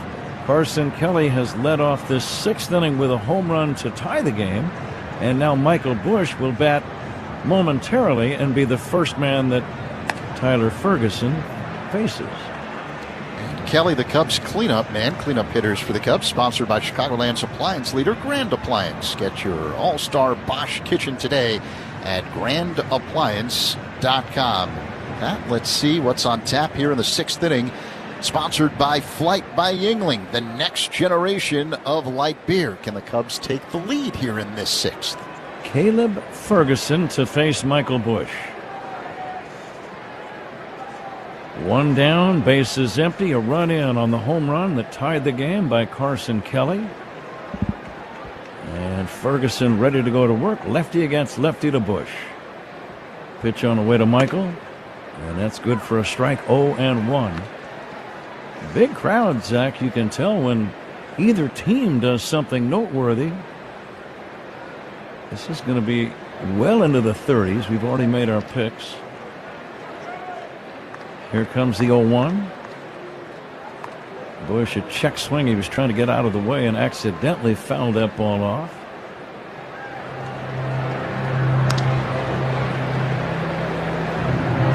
Reds got their 2 in the 4th inning. Back-to-back home runs by Lowe and Suarez. Cubs have gotten even with runs in the 5th and now 1 in the 6th. Caleb Ferguson coming back 0-2 and misses high and inside to Busch. Michael hangs in there well against lefties.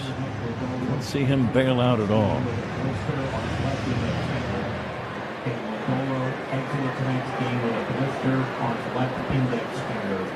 Now the 1-2 from Caleb Ferguson. Busch checks his swing and takes down low. Another pitch that he saw very well. And the Reds have announced that Nick Lodolo left tonight's ball game with a blister on his left index finger. He'll have no decision. And now the 2-2 to Busch. Chopped foul at the plate, and we'll do it again. And there's been a scoring change. Remember in the first inning, Sal Stewart reached on what initially was called an error by Nico Horner on a ground ball up the middle. Yeah. That's been changed to a single, so give Stewart a single, and Nico no longer has to deal with that error. Very good. And the 2-2 pitch on the way to Bush, fouled away. Good swing by Michael. He was on that one. Fastball a little high, but Bush fouled it off. Cubs trying to pick up a game and a half in one day on Milwaukee. The Brewers were swept in a doubleheader in Pittsburgh. Curve is outside. You don't get many chances over the course of a season to gain a game and a half in the standings in one day, but that's what the Cubs can do right now with a win.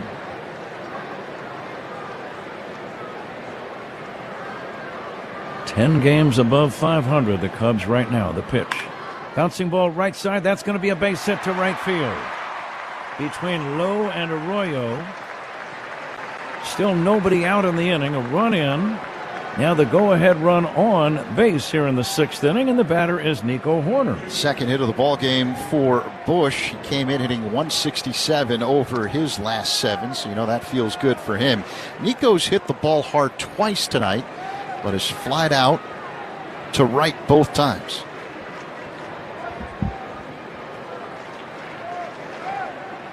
Shallow at third is Stewart. Bush a very conservative lead at first. And now Ferguson will back away. Picks up the rosin bag. Still kind of humid here in Cincinnati. Not much breeze. Game tied at 2. Nico takes up and in, ball 1. Pretty sizable hole on the right side of the infield for Nico, with Lowe holding on Bush at first and Arroyo up the middle just to the right of the bag. The pitch to Horner, swinging a high fly ball left center field, playable. Friedel, the center fielder, will make the catch, and that's going to be out number 1. Horner with a sky-high fly ball out to center. 1 away, a man at first, tie game, 6th inning. The batter is Ian Happ.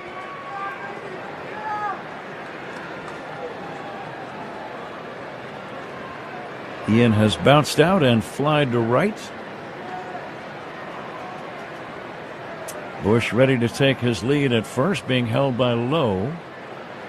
Ferguson working on Happ. And Ian swings and misses at a changeup, 0-1.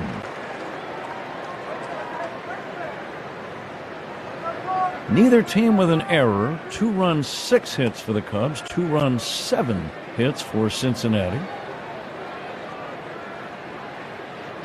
And the 0-1. Happ drives one in the air, foul to right, slicing toward the stands, and this ball is going to be out of play. Steer ran over just in case, but it sliced back in amongst the customers, and that's a count now of 0-2.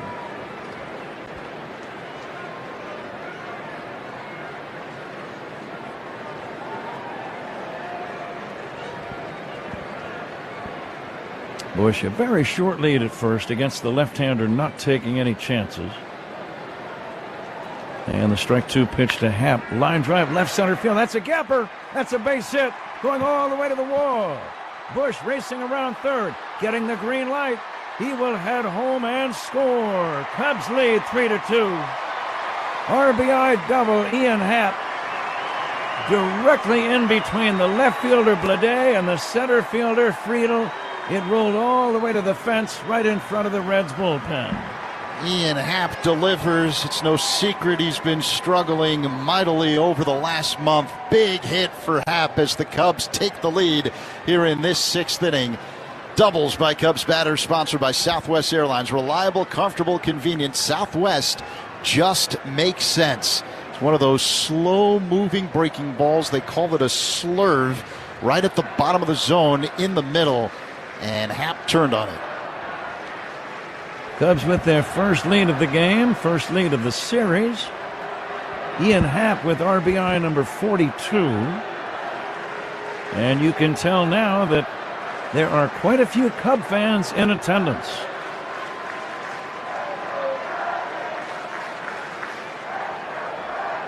For Ian Happ, RBI number 42. Swanson the batter. You always need to add on here in Cincinnati. You never really feel like any lead is secure, and things can really change in a hurry. They have in this game. Here's a ball outside, ball one.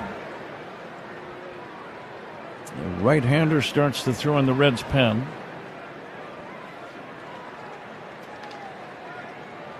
Julian Garcia. Swanson chops a one-hopper to third. A charging Stewart will hold the runner at second and throw to first in time for out number 2. Swanson is out number 2 on the play. Happ had to hold at second base. And let's see if Miguel Amaya can drive in an insurance run. Amaya singled his last time up. 1 for 2 tonight.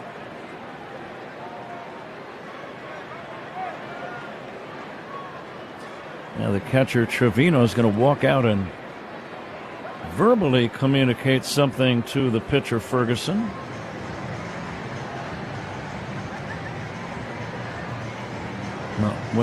Not sure what this is all about, Zach, unless Ferguson is bothered by something. Now manager Terry Francona will go out to see about Ferguson as well. I think this is just a delay tactic to allow the right-hander to get ready in the bullpen with Amaya at the plate.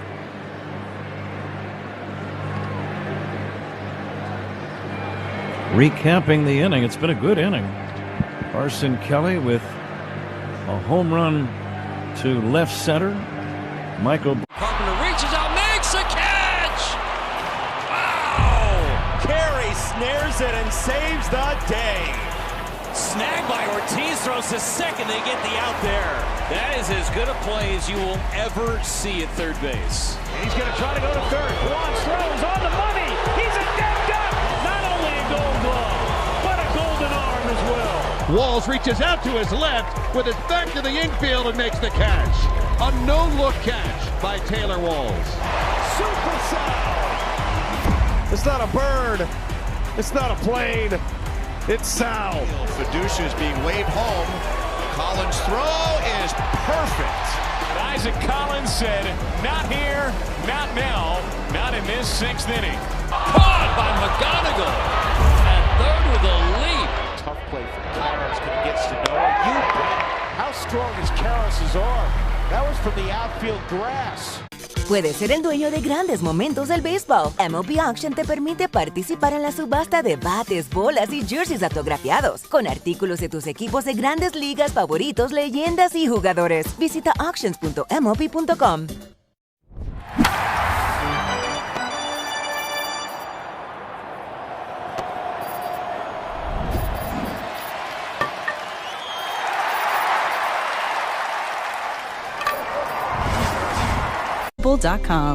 Xfinity. Imagine that. Restrictions apply. Xfinity Internet required. Savings compares one line of Xfinity Mobile Select to comparable plans from T-Mobile, Verizon, and AT&T as of 3/24/26. Taxes, fees, extra. $30 monthly discount limited to new mobile customers only. After 12 months, regular rates apply.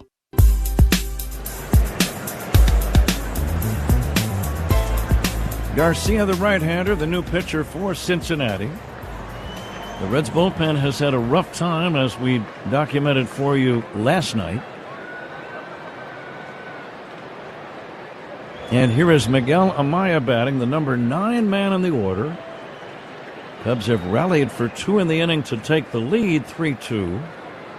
And with a runner at second and 2 down, Happ takes his lead. The pitch to Amaya inside, ball 1.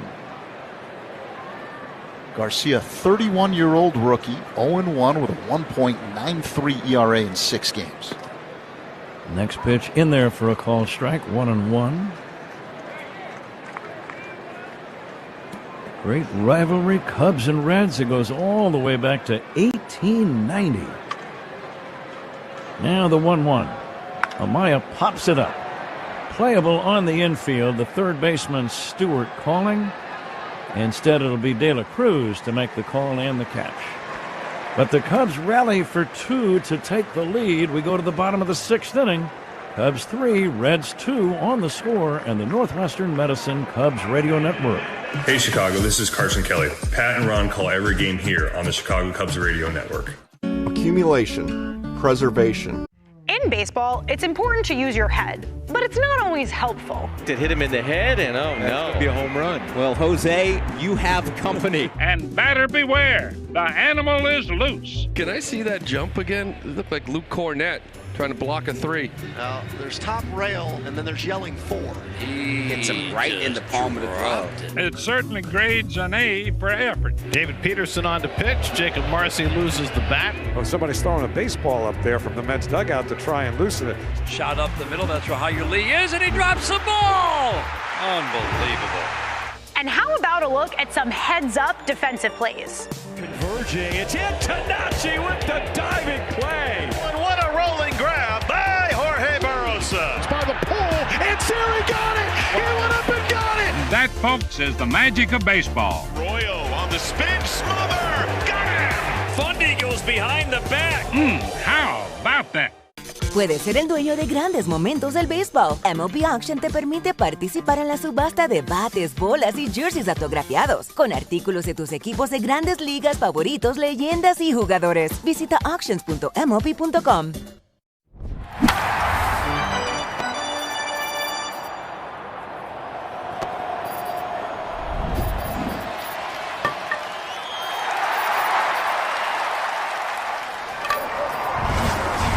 Schedule your free fitting at Suits2020.com.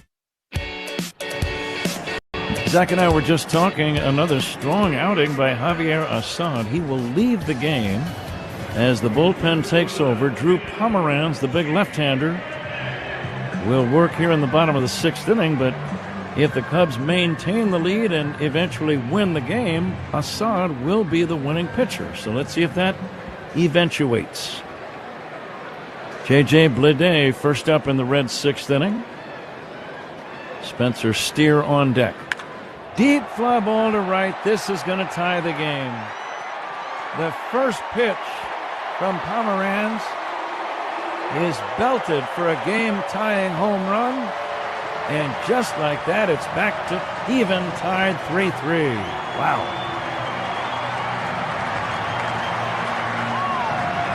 That one was crushed to straight right, banged off the wall of the Cubs bullpen.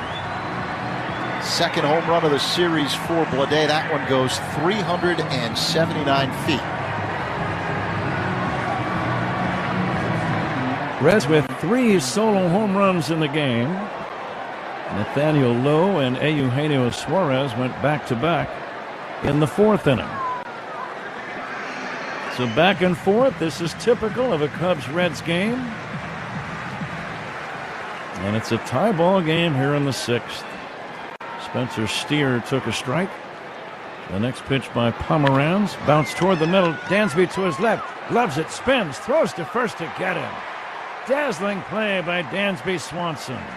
A sliding stop behind second base.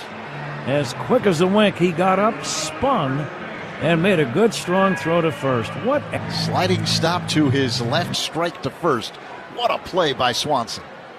Nathaniel Lowe, the batter, fouls it away. 3-3 tie. Zach, what you got? The first out, sponsored by Xfinity. Reliable Wi-Fi at one price for 5 years. Xfinity, imagine that. Swanson is just on a different level defensively at shortstop. The 0-1 pitch looped into shallow center, a base hit.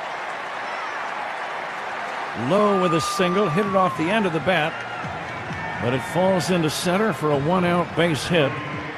And the batter, Eugenio Suarez.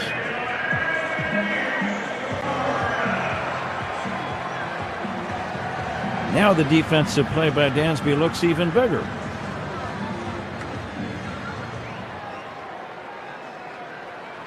Suarez checks in. He homered back in the 4th inning. And he'll look at a strike, 0-1. Suarez, a double play candidate. Pomeranz is going to try to get him to induce a ground ball here. Big hole on the right side. Nico way over and back of second. Swinging a big chop foul toward third. 0-2. I was talking with Craig Counsell on the manager's show yesterday. I said, what has stood out to you in the first half of this season? And he started off by talking about the great first half that Pete Crow Armstrong has had, and then he talked about his team defense. Suarez takes low, blocked by Amaya. No advance by the runner low at first. Counsell said, I don't care what the metrics say about any other team. There's no team that plays better defense than the Cubs. And we're spoiled. We get to see it on a game-by-game basis. It's special. Best defensive team that I've covered, Zach. It is outstanding. Next pitch is down low for a ball.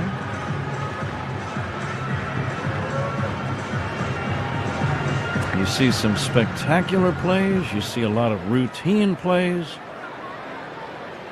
Pete Crow Armstrong in center puts on a highlight show every single season.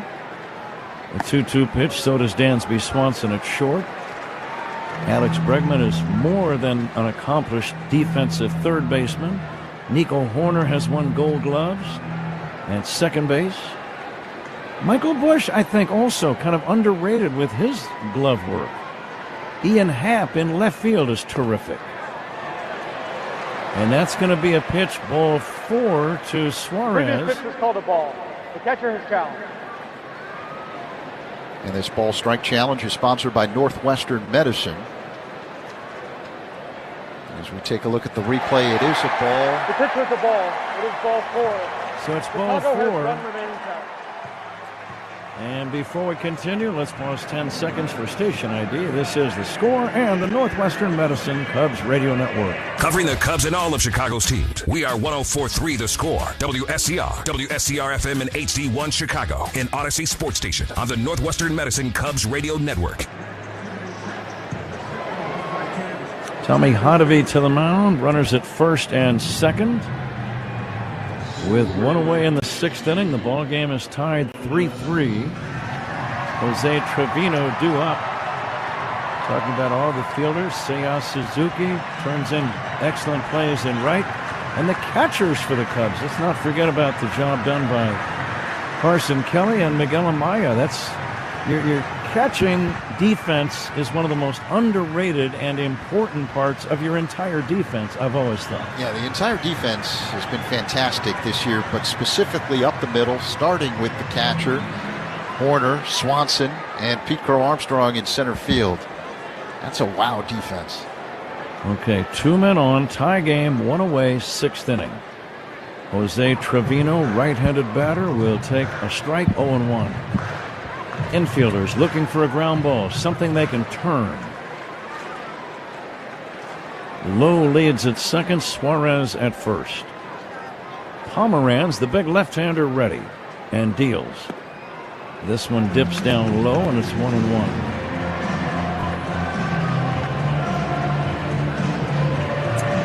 Game number 5 on the road trip for the Cubs. They've gone 2-2 so far, winning 2 of 3 in Baltimore.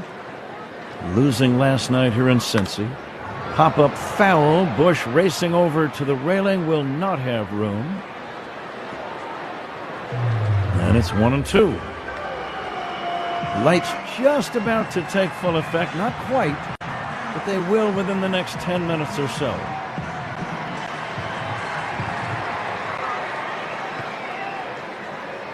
No breeze in the ballpark at this moment. Pomeranz fires. Ground ball to short. Swanson go to second. There's one. Nico to first. That's a double play. Inning over. 6-4-3. Inning ending twin killing. It's on to inning number 7. It's the Cubs 3 and the Reds 3 on The Score and the Northwestern Medicine Cubs Radio Network. Covering every Cubs game all season long, Rahimi Harrison Grody. Let's open this up. Take a look at what we find. Looks like we've got Lauren Shahadi. Animation is great. We got Robert Flores, one of the stars of MLB Central with Lauren Shahadi. Then we got Mark DeRosa. Look at that. He looks like Superman, does he not? Right? He was when he was with the Cubs. Harold Reynolds looking ripped in a tracksuit in Studio 42. There I am. The hair's all I know this guy. Look at that jawline.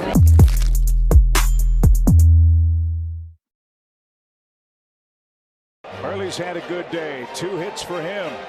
Swing and a drive. Belted right. Burley admires that one. She is long gone. Is it too early to say, holy cow? I think it is right on time. The Cardinals strike again. Tucson with 2 strikes. That ball was absolutely destroyed. What a 6th inning. Goosebump moment here at the ballpark for everybody. Gorman ahead in the count. Cardinals down 5. Swing and a drive. That's a mammoth shot for Gorman. A long home run over the bullpen. No, that was a pretty easy swing by Gorman, and that ball went way over the Cardinals bullpen in right field. He has tremendous power. Get a good pitch to hit. When you do, don't miss it. Nolan didn't. 443-foot shot by Nolan Gorman all over it. Deep right field for Gorman. He got all of it.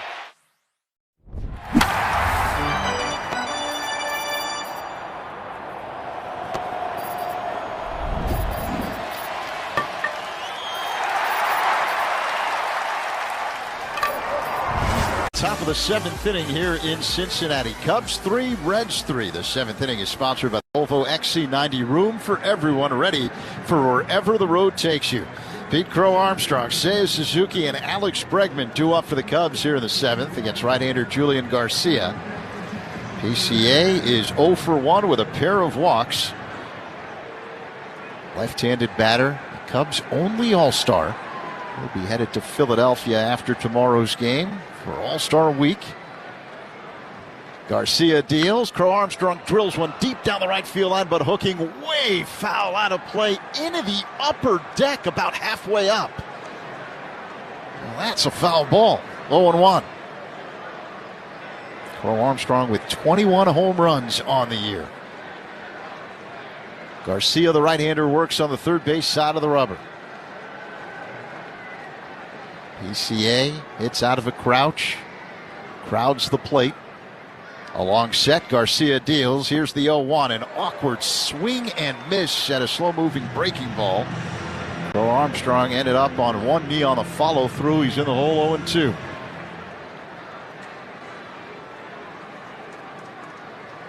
Garcia kicks and fires. Swing and a miss. Strike 3. Sipped a 94-mile-per-hour heater past PCA, top of the zone on the outer half. 1 down here in the 7th for the Cubs. So here comes Seiya Suzuki, who's 1 for 3 tonight with an RBI single in the 5th inning. 3-3 game. J.J. Bleday evening things up for Cincinnati in the 6th inning with a solo shot. Suzuki looks at a fastball for a strike. Count is 0-1. That was down the middle, top of the zone. Garcia sets, belt tie, the kick and pitch. Low and outside, misses with a sweeper. 1-1 on Seiya. We're coming to you live all season long for the Invesco QQQ broadcast booth, proud partner of the Chicago Cubs. Now the pitch. Seiya takes ball 2, another sweeper that misses low and outside. So 2-1. Third baseman Stewart guarding the line. Back of the bag, the pitch in the dirt. 3-1 with Suzuki at the plate. Alex Bregman on deck.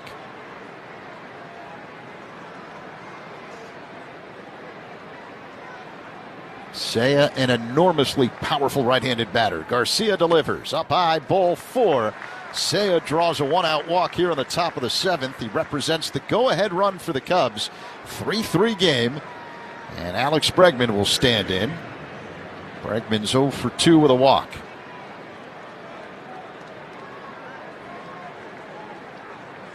Bregman now hitting at .234.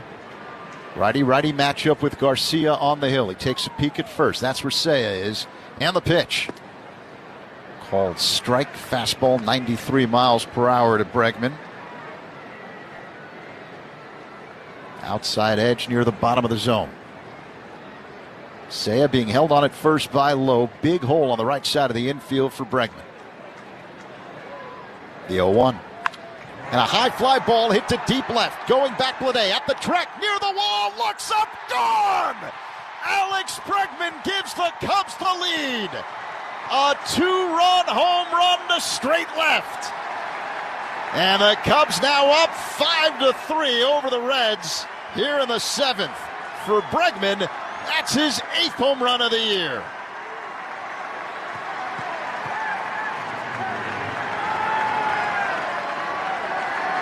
A 354-foot drive for Bregman, who comes through in a big way. Cubs up 5-3.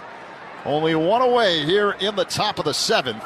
And the batter is Carson Kelly, the Cubs cleanup man, who's 2 for 3 with a solo home run.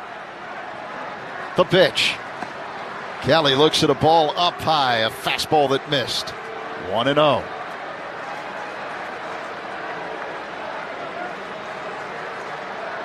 The Cub fans here at Great American Ballpark making noise. The pitch inside to Kelly, backing him off the plate with a fastball. 2-0.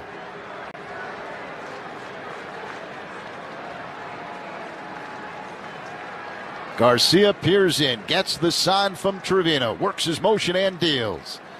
And misses high with a fastball. 3-0 on Kelly. Nick Lodolo started for Cincinnati, went 5+ innings, and then had to leave in the middle of the game with a blister. A 3-0. Kelly taking all the way and looks at a fastball for a strike. 3-1.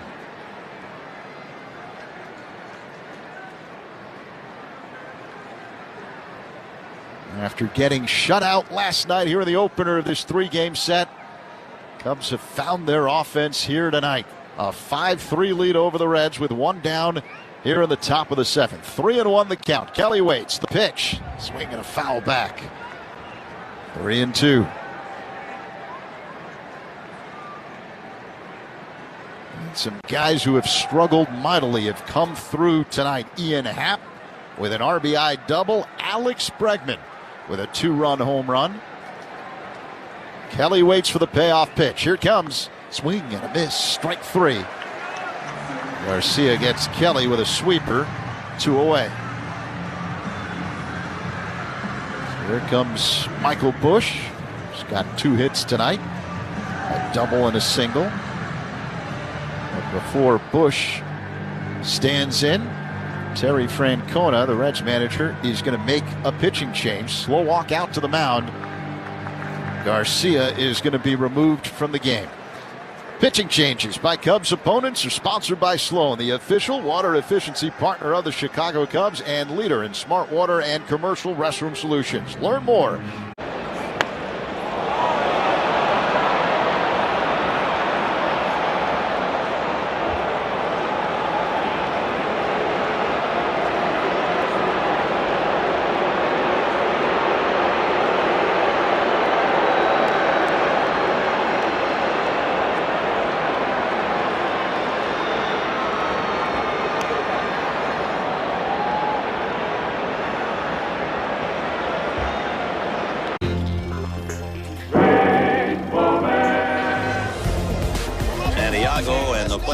Joe West waiting, and West is saying throw the ball. So Joe's putting a little heat on Mondesi. Look at this. How do you like that? Strike. And he hadn't come up to the plate yet. Oh, here comes Lasorda. And Joe West, Cowboy Joe West, has just lassoed Raul Mondesi.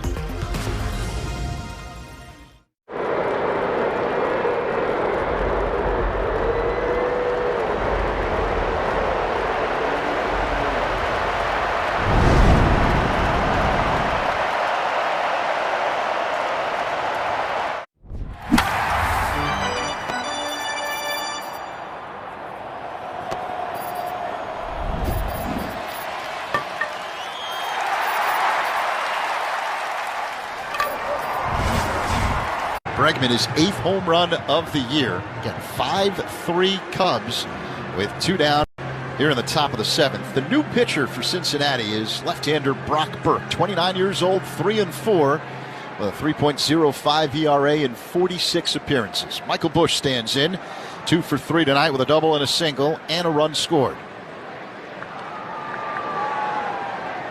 Burke kicks and fires. Busch swings, line drive to right. It drops in for a base hit in front of Steer. That's Busch's 3rd hit of the game. And he was one of those guys also struggling mightily heading in. Hitting under 200 over his last 7. But 3 hits tonight for Busch. He's at first. And now Nico Horner will stand in 0 for 3 tonight with 3 flyouts. It's one of those parks, Zach, where you have to keep adding on if at all possible. This is not an overly secure lead right now. Burke deals, Busch goes. The pitch, a called strike, throw to second is not in time as Busch slides in safely ahead of the tag by Arroyo. Stolen base for Michael Busch. That's his 3rd of the year. Stole it much more on the pitcher than he did on the catcher. Had a huge jump. And the throw by Trevino made it a close play, but Busch had an enormous jump at first. Cubs steals are powered by a Turo tire, but I believe the Reds are going to challenge this. The only possible thing they might be contending is that Michael slid off the bag, beyond the bag. I did not see that, but he clearly beat the throw, didn't you think? Yeah, they're taking a second look. A second opinion is always a good idea. Get yours at Northwestern Medicine. Waiting to see a look at a replay, and we're getting it now on our monitor. Busch had a feet-first slide. His left foot slid over the bag, and I guess before his right foot, the back foot was able to hit the base. The tag was applied by Arroyo. The question is, at any point was he completely off the bag? I haven't seen that yet definitively. Have you? Not yet. Taking a look at another replay here. So yeah, the left foot hits the bag and then pops over it. So the left foot is off the bag, and before his right foot, the back foot, is able to touch the side of the bag, maybe Arroyo was able to tag him on the lower back. But again, that's a close play. Tough to tell from the replays we've seen. And at the replay center in New York, they have many different angles that we're not privy to. I've heard that many times, but I don't know where those cameras would be. They're all over the stadium. Brad Moylan, the Cubs replay man, was telling me that, and this holds true for Cincinnati's replay coach, they have about 14 to 16 different angles that they can look at any one given time. So obviously New York has access to that as well. Okay. But a very close play here.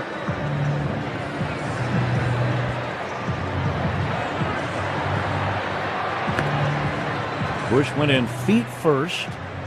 He clearly got there before the throw did, but the question is, after his initial touching of the bag, was he off of the bag for a split second when he was tagged before he got the back foot on the bag? Boy, they're really taking a long look at this, many different angles. It was a tight play. There's no question that there was a brief moment where Busch was not engaged with the bag after initially hitting it with his front foot, the left foot. So the question is, was the tag applied during that brief moment?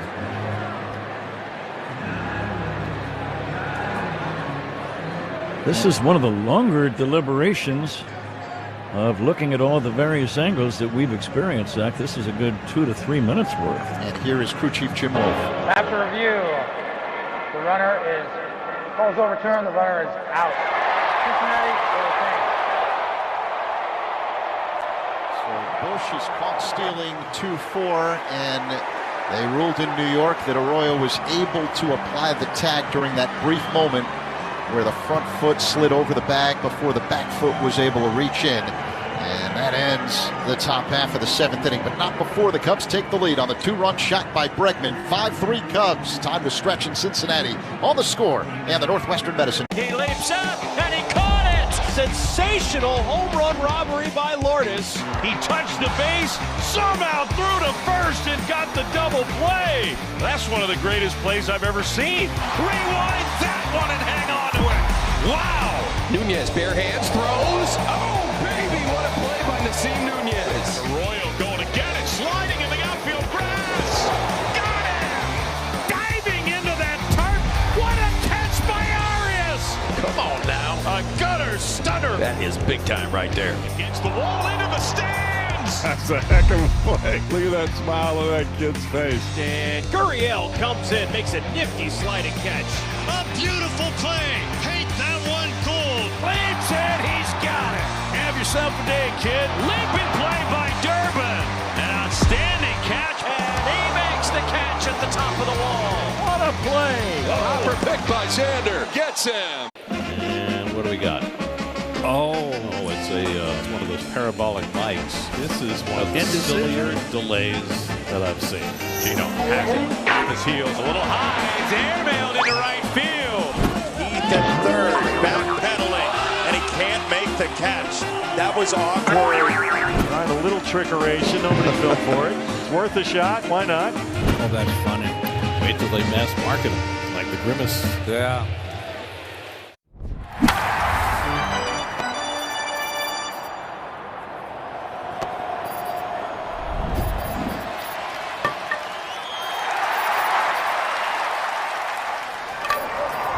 Federer at myconsumers.org. Federally insured by NCUA.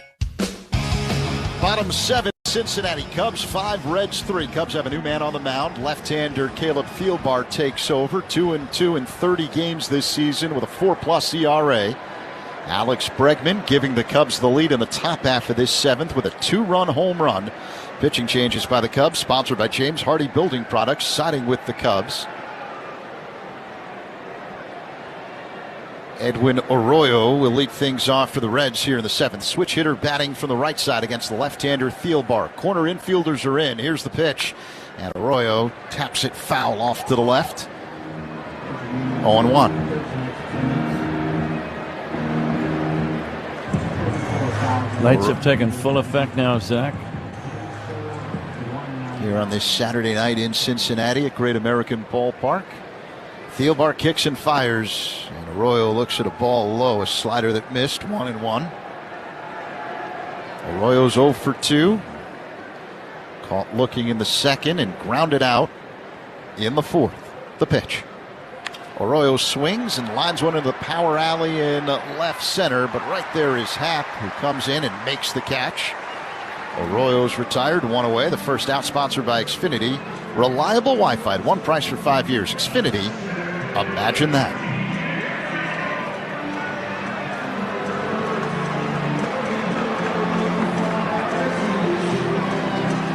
TJ Friedel will now dig in for Cincinnati.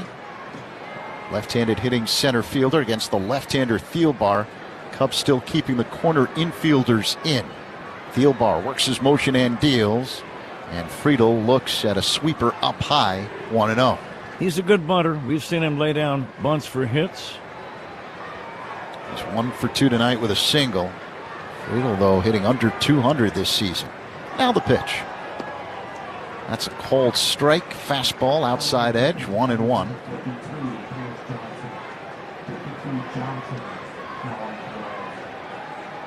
The shortstop Swanson up the middle to the left of second. As Thielbar delivers, a ground ball pulled, base hit to right. Friedel with his second hit of the ball game. It comes with 1 away here in the bottom of the 7th inning. Cubs up 5-3. But Ellie De La Cruz will step to the plate. He represents the tying run for Cincinnati. And he'll bat right-handed against the left-hander. De La Cruz is 2 for 3 tonight with a couple of singles.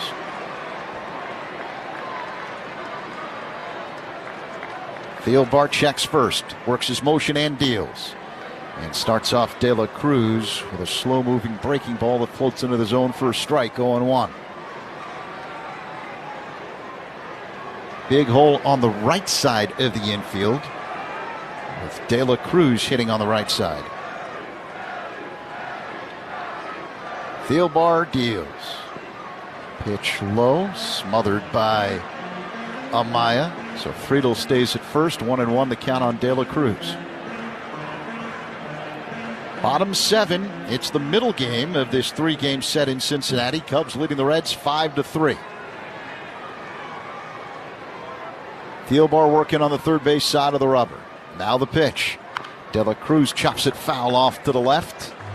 1-2. Let's see if you can get him to chase a bad ball, maybe a shoulder-high fastball, maybe some kind of a breaking ball down near the dirt. He's a very aggressive young hitter, so he might chase something bad right here. Let's see. De La Cruz hitting at .276 this year. Thielbar's ready. The pitch. Swing and a miss. Strike 3 as Thielbar zips a fastball by De La Cruz. 2 away. Strikeouts by Cubs pitchers are brought to you by your Chicago and Northwest Indiana Hyundai dealers. The pitch was high and tight. De La Cruz chased, and Thielbar got him. Young power hitters, historically, Zach, they're a little overly aggressive sometimes in spots like this. There's another young power hitter, Sal Stewart. The pitch, swing and a miss. Another fastball by Thielbar. 0-1. He's at the top of the zone on the outer half. Stewart's 1 for 3 tonight with a single. Friedel at first, 2 away. 5-3 Cubs. The pitch. Check swing of the pitch low on appeal. He went around, says the first base umpire Alex McKay. It's 0-2 on Stewart. He didn't like the call. We're going to watch the replay. Yeah, that's a swing. Definitely a swing. Good call by Alex McKay. Yeah, slow-moving curveball low. Thielbar's ready. Here's the pitch. Swing and a tap foul at the plate. Just got a piece of a curveball off the outside. Count remains 0-2.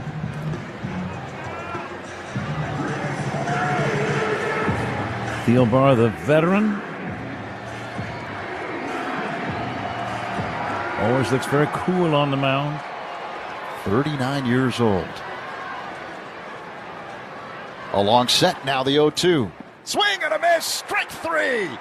Stewart chased a curveball off the outside. Friedel stranded at first base, and that ends the 7th inning. Cubs 5, Reds 3 on the score and the Northwestern Medicine Cubs Radio Network. Great Cubs guests all season long. The MLB app. Yeah, it's got game. This game. These games. All the games. Pre-game, post-game, and everything in between. This is baseball your way. With real-time stats, scores, breaking news, and custom content that hits every time. Because you choose the teams and pick the players you want to follow. So when they catch it on the field, you catch it on the app. I'm gonna go check out Food Truck Row. So, what did you guys get today? Philly cheesesteaks. Both of you got the same thing. Are they that good? Oh, yeah. Got a hot dog and some fries. Just kind of basic ballpark. Chicken bacon sandwich. Uh-huh. Philly cheesesteak. Okay. And some Crinkle cut fries. Okay, where are you guys from? We're from Dallas. Dallas. That's what's fun about baseball. It brings different regions together, not just the ball and glove and bat, but what we're eating. What is it about baseball cards that make them so special? Why do you enjoy doing that? Well, the biggest thing is I started collecting when I was a kid. O-Pee-Chee was a Canadian hockey league, and then the Canadian football. But I didn't start in the U.S. until I had signed professionally as a ball player. And when I got my first rookie card, and I've got it here with me. Let's take a peek at that. 1966 with Billy Sorrell.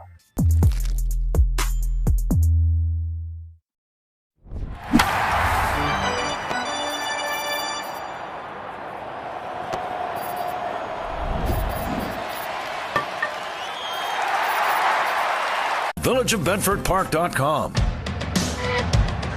The 8th inning is sponsored by Cars for Kids. 877 Cars for Kids. That's Cars with a K to donate your car today. Cubs with a 5-3 lead over the Reds here in the top of the 8th in Cincinnati. Alex Bregman putting the Cubs ahead with a 2-run shot in the 7th. Reds have a new pitcher, former Cub Pierce Johnson on the hill, a right-hander. Nico Horner at the plate. Here's the kick and pitch. And it's a called strike. A fastball clocked at 96 miles per hour from Johnson. He began his big league career with the Cubs in 2017. Righty-righty matchup, a long set. And now the 0-1. Nico looks at strike two. Another fastball from Johnson, clocked at 96 miles per hour. Zach, this is one of those parks you have to keep adding on even when you lead late in a game. And it's never over here at Great American Ballpark. Pitching changes by Cubs opponents, sponsored by Sloan, the official water efficiency partner of the Chicago Cubs and leader in smart water and commercial restroom solutions. Learn more at sloan.com. Now the 0-2. Nico swings and pops it foul out of play off to the right. Warner is 0 for 3 with 3 flyouts. He's hit the ball hard a couple of times, just unable to cash in. Warner waits. Here's the 0-2. Ground ball up the middle, ranging to his left. De La Cruz fields, sidearm throw to first, in time to get Horner. One away.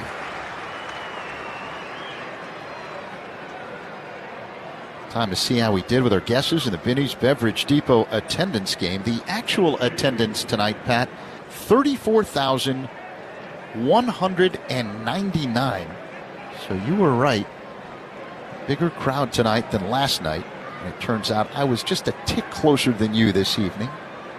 As Ian Happ digs in, switch hitter batting from the left side. Johnson, high leg kick and pitch. And Happ looks at a strike, a fastball from Johnson, 0-1. See, you sent me up there. You said, you were right, Pat. I thought, oh boy, I'm going to win. And then, are you telling me that I did not win? You did not win. What a letdown. I'm sorry, Pat. Here's the 0-1. Happ swings and misses at a curveball low. 0-2. I'll bounce back. There's always tomorrow. That's the great thing about this game. By Thanksgiving, I'll be as good as new. There is nothing that would make me feel worse than letting you down. Happ waits for the 0-2. Johnson's ready. He works his motion, and here comes the pitch. Up high. 1 ball and 2 strikes the count on Happ, who had an RBI double in the 6th inning. Ian is 1 for 3 tonight.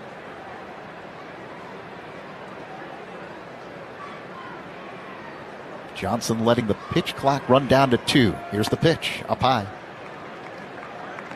2-2 the count on Happ. Johnson's not the only one that has done this for Cincinnati. The Reds like to let the pitch clock run down right to the very end before letting go of the ball. 3-2, here's the pitch. And Happ looks at ball 3 low, so he's worked a full count.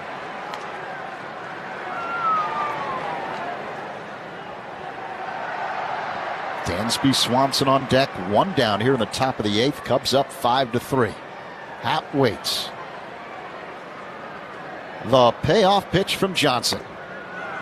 Up high, ball 4. Ian draws a 1-out walk here in the 8th. That could be a very big run at first base. Let's see if the bottom of the order can do some damage here, Zach.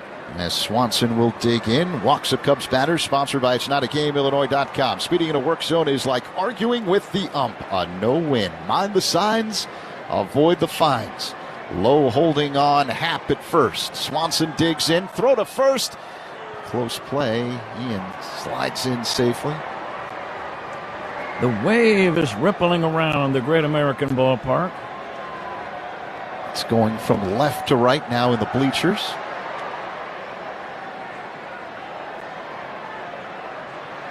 Johnson a high set, now the pitch. Called strike, curveball to Swanson, 0-1. Near the top of the zone on the outside edge. Now it's working its way behind the Reds dugout along the first base line. The wave now behind home plate. Swanson swings, drills one, foul off to the left, out of play.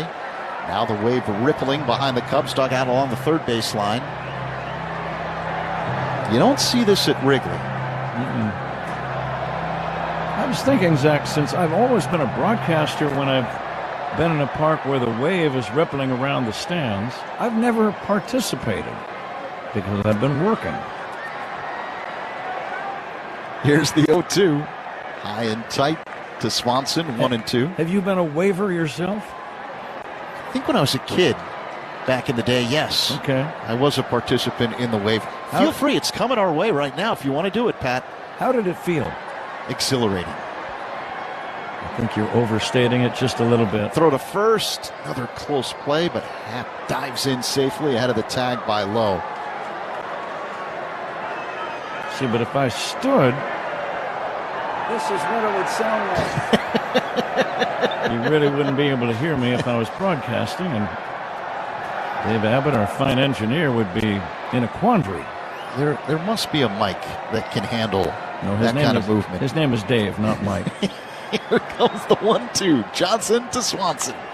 Pop foul out of play off to the right. Count remains 1-2. Because if you really feel compelled to participate in the wave, and here comes another round. Down the first base line, now behind home plate. This is your chance, Pat. Yep, you did it. How did that feel? Here's the pitch. Just hands only. Blown outside to Swanson. 2-2 the count. I did not do the full body stand-up and wave, just the raising of the hands. Yeah, you did not get out of the chair. It was not quite as big of a thrill as I thought it might be. Happ at first, Swanson at the plate, the 2-2. Dansby hits a high fly ball deep left center field. Going back is Friedel. Does he have a play now? The left fielder, Bleday, makes the catch just short of the track to the right of the 379 marker in left center field. Swanson's retired.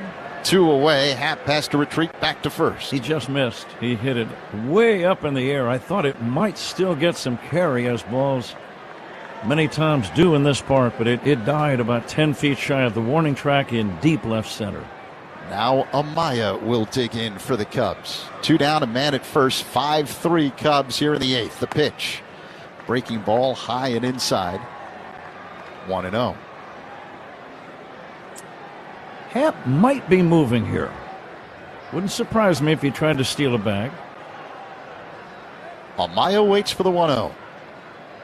The pitch. And a fly ball hit to center. Routine for Friedel. He's under it. And makes the catch for out number 3. Happ stranded at first base. Middle 8.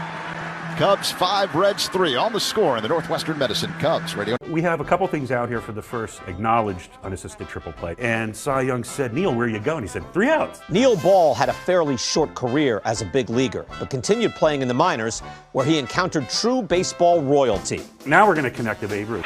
He dominated the game like no one else had before. I'm holding Babe Ruth's bat. During a 1934 baseball barnstorming tour of Japan, Ruth faced 17-year-old pitcher Eiji Sawamura. Sawamura became a hero in Japan, and the Nippon Professional Baseball League's version of the Cy Young Award bears his name.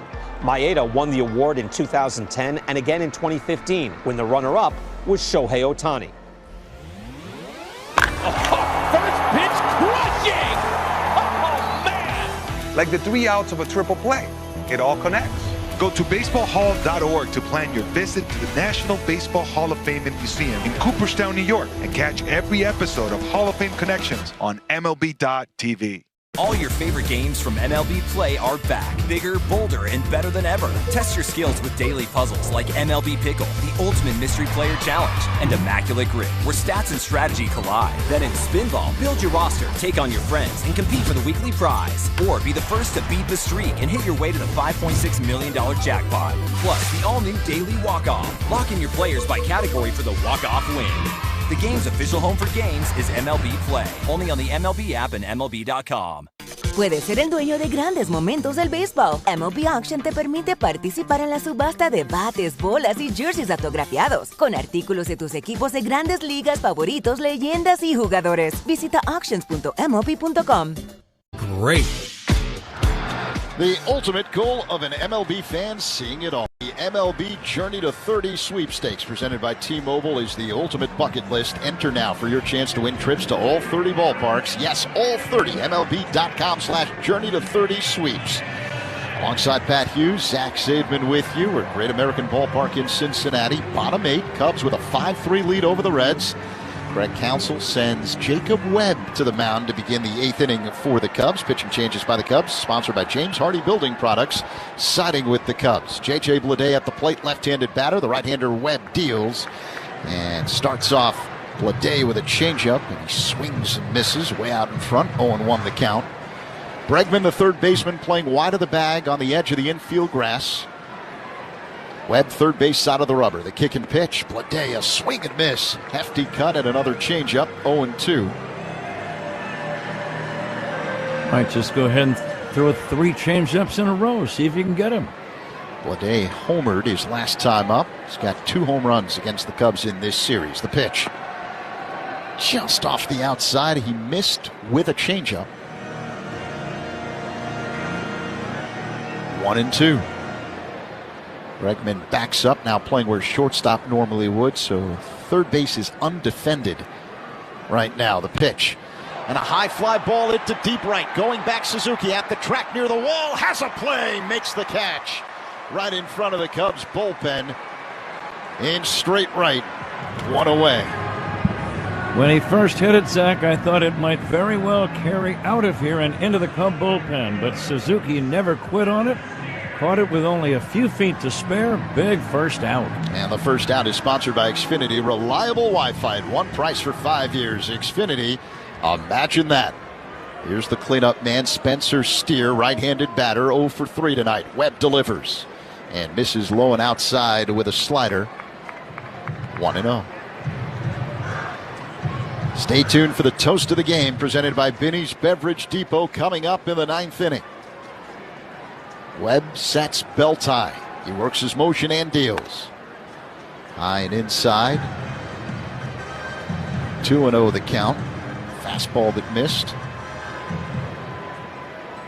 Stay tuned for the Old National Bank Cubs Radio postgame show, the official bank of the Cubs Radio Network with Mike Esposito. Here's the 2-0. That's a called strike. Fastball clocked at 95 miles per hour to Steer. 2-1. About knee high on the outer half.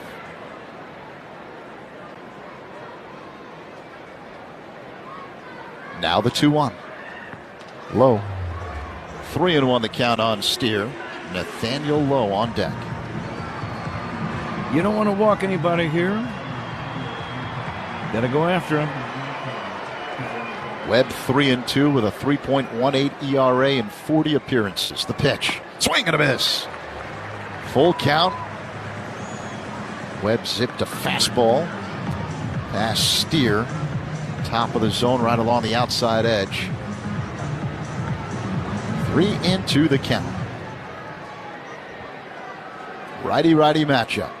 Webb's ready. Here comes the payoff pitch.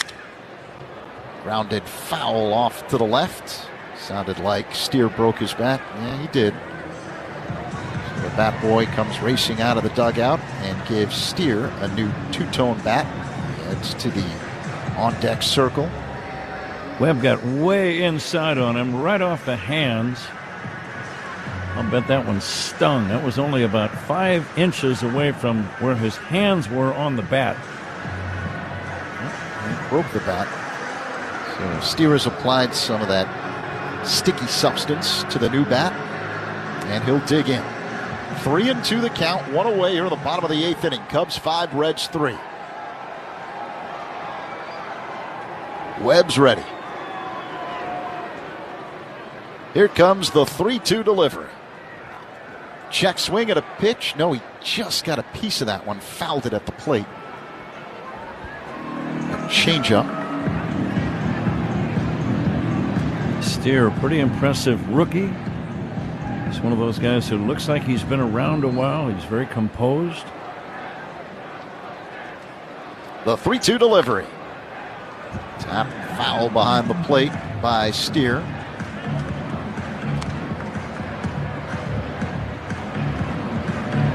hitting at .244 on the year. 14 home runs, 36 RBIs.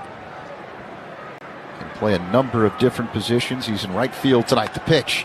And a fly ball hit down the right field line and deep.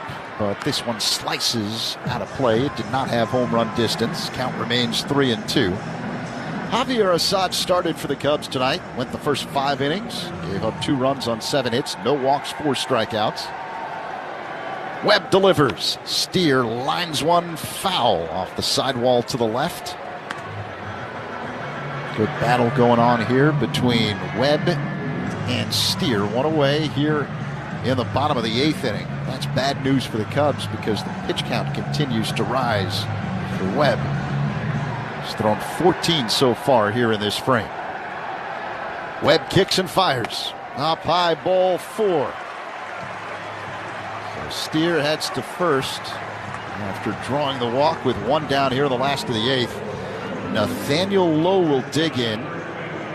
He's 2 for 3 tonight, including a home run. He represents the tying run for Cincinnati.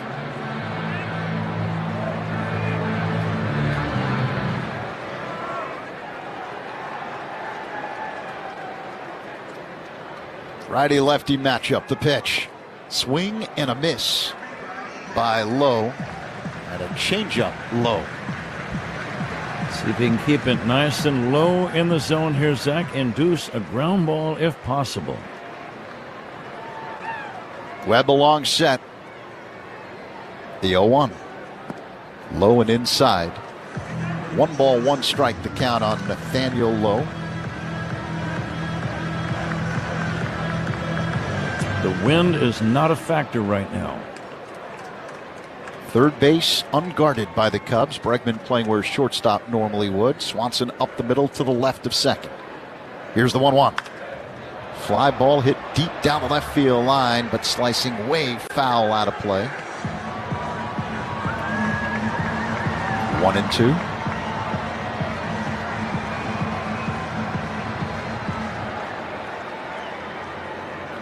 Steer at first, 1 away. Webb's ready. The 1-2 delivery.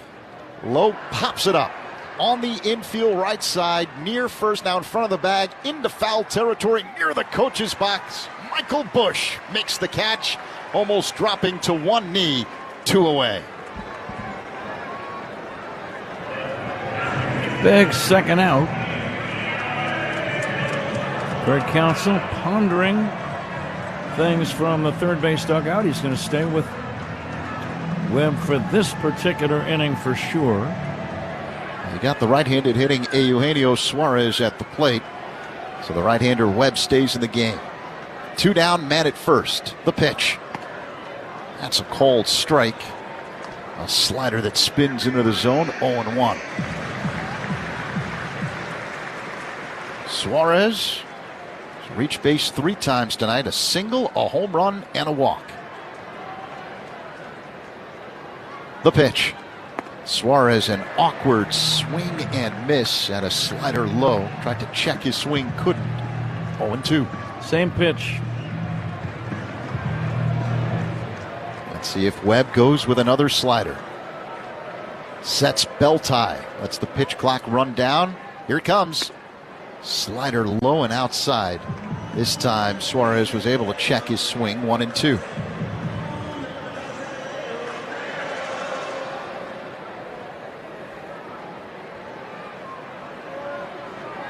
Man at first, 2 away. Now the 1-2.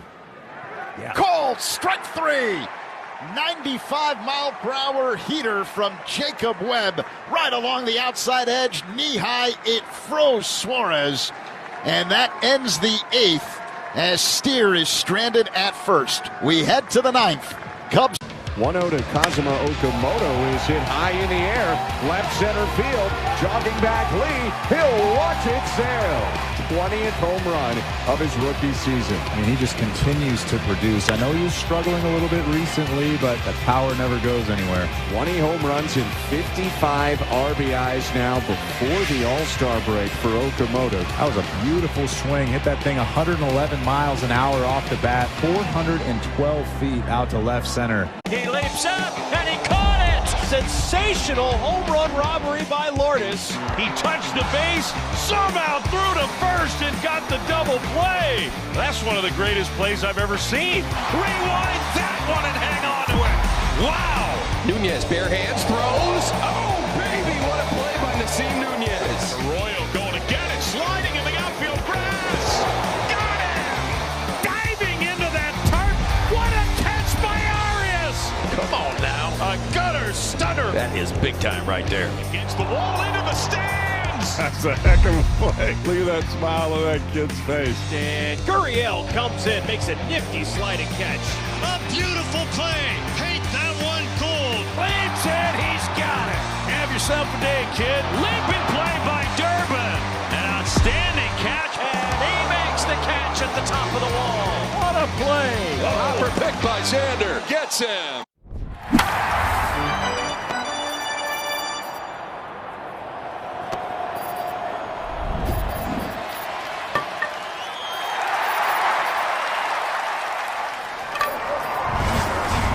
Sweet Cubbies, we fly to their away games.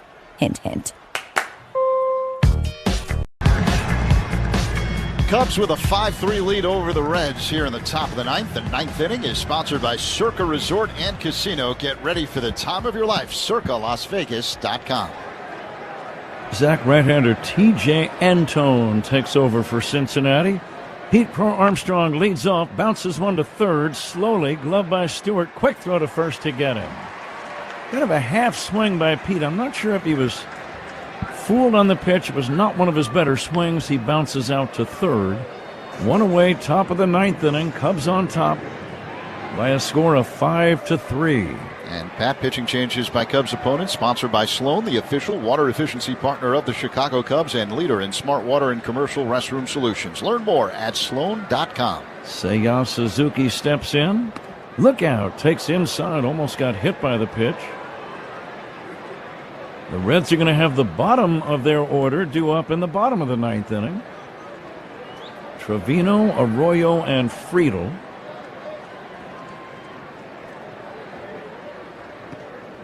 Here's a breaking ball inside for a ball. 2-0 on Seiya Suzuki. Seiya has grounded out and popped out. Single to drive in a run. Previous pitch was called a ball. The catcher has challenged. The Reds are challenging that last pitch to Suzuki. And that ball strike challenge is sponsored by Northwestern Medicine. The pitch was a strike. The count is 1-1. And it was a strike, Cincinnati has 2 remaining challenges. The count is now 1-1 on Seiya. Cubs on top 5-3, top of the ninth inning. Trying to get even in this series. There's a strike. Cubs also trying to be the first team in this season series to win a road game. Home team had been 5-0. At left-hander Ryan Rollison is warming up in the Cubs bullpen. The pitch to Suzuki way outside for a ball. Seiya has driven in a run and scored a run. 34,000 plus here. Big crowd on a warm Saturday night in July. The 2-2 pitch. Breaking ball is high. And again, the Reds are going to challenge. The catcher, Trevino, thought that was in the top of the zone. Looking at the replay now, and it was, and it's strike 3. It is strike 3. That ball strike challenge sponsored by Northwestern Medicine. So 2 down, top of the ninth inning. Cubs on top 5-3. We're going to pass along a station ID as soon as we can. Alex Bregman batting. T.J. Antone working, and the pitch on the way. Low and outside. 10 for ID. This is The Score and the Northwestern Medicine Cubs Radio Network. Talk Cubs with us. Spiegel and Holmes, afternoons 2 to 6 on 104.3 The Score. On Odyssey Sports Station, WSCR, WSCR-FM, and HD1 Chicago. The 1-0 to Bregman is taken down low, and that's ball 2. Alex with a key 2-run homer in the 7th inning. That is the difference right now. His 8th of the year. And the 2-0. Bregman drives one in the air down the left field line toward foul territory. That ball is going to be caught, I believe, by De La Cruz. He tumbles over and makes a circus catch. What a play by Ellie De La Cruz after a long run over near the sidewall. He caught that ball. Really, that was a terrific catch when you consider that the fence was nearby, his teammates were there, fans were there, and he kept his concentration and tumbled. All your favorite games from MLB Play are back. Bigger, bolder, and better than ever. Test your skills with daily puzzles like MLB Pickle, the ultimate mystery player challenge, and Immaculate Grid, where stats and strategy collide. Then in Spinball, build your roster, take on your friends, and compete for the weekly prize. Or be the first to beat the streak and hit your way to the $5.6 million jackpot. Plus, the all-new Daily Walk-Off. Lock in your players by category for the walk-off win. The game's official home for games is MLB Play. Only on the MLB app and MLB.com.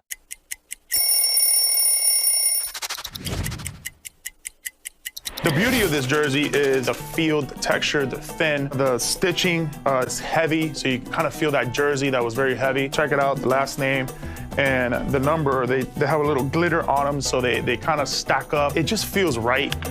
I had some really cool cleats to go with it. The way it gets dirty when you slide, it just kind of like rubs off on that glitter. It's really, really cool. Puedes ser el dueño de grandes momentos del béisbol. MLB Auction te permite participar en la subasta de bates, bolas y jerseys autografiados, con artículos de tus equipos de grandes ligas favoritos, leyendas y jugadores. Visita auctions.mlb.com.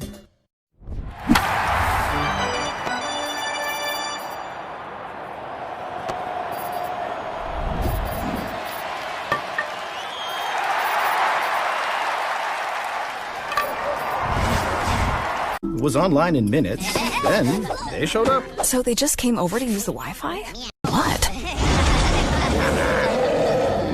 Better not to know. Get online in minutes with same-day Wi-Fi from Xfinity. Plus, lock in your price for 5 years and see Minions and Monsters only in theaters. Xfinity. Imagine that. Restrictions apply. Not available in all areas. Learn more at xfinity.com/same-day Wi-Fi. Dear summer, spend more time on the road and less coin at the pump with Toyota's fuel-efficient lineup. Toyota.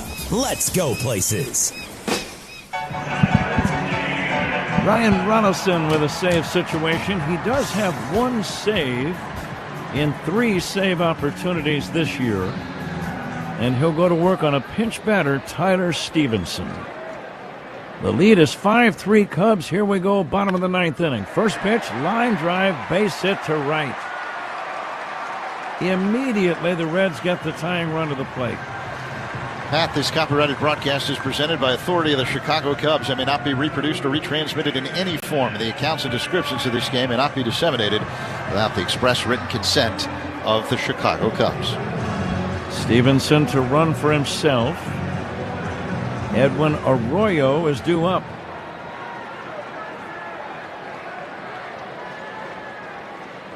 Arroyo nothing for 3. The pitch by Rolison. Fastball in there for a strike. Bregman about even with the bag at third, laying about 8 feet off the line.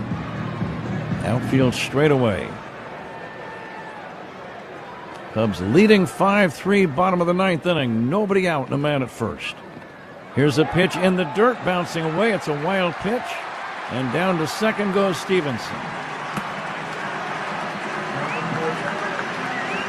Slider in the dirt. Amaya blocked it, but it took a high bounce in front of him onto the infield grass, and Amaya couldn't find it. Rolison had to race over to get the ball. The count now 1-1 on Arroyo. Here's the pitch on the way, and Arroyo takes high for a ball. 2-1.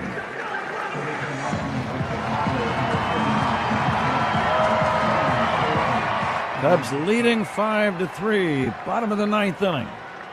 Nobody out. The tying run at the plate. And the 2-1.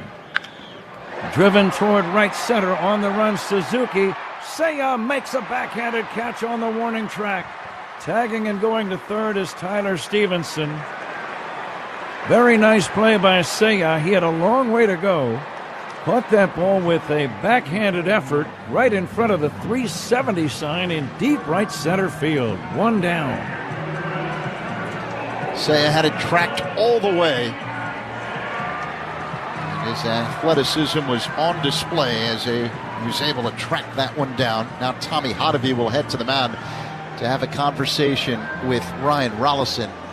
The Cubs have Trent Thornton now warming up in the bullpen. It looks like Noelvi Marte will be a pinch batter. Noelvi Marte, I believe, is going to pinch hit for T.J. Friedel. Yeah, Friedel is a left-handed batter, and with the left-hander Rollison on the hill, Marte a right-handed hitter will stand in. We mentioned Stevenson did advance to third, but that run means nothing. It's the guy at the plate right now, the tying run, that you got to worry about. 5-3 Cubs, one away, bottom of the ninth. A pinch batter, Marte, ready to step in and face the left-hander Ryan Rollison. Naturally, the Cubs infield plays back. They'll be glad to trade a run for an out. And the pitch to Marte, there's a strike. Good curveball. Pitching changes by the Cubs, sponsored by James Hardy Building Products, siding with the Cubs.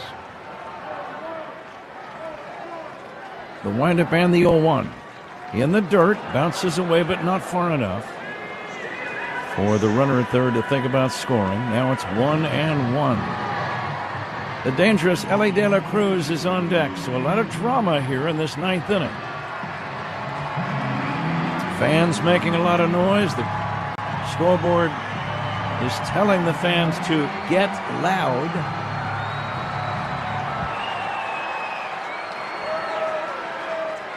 Noelvi Marte waiting. Rollison comes back 1-1. Curveball low, a check swing, no swing. 2-1.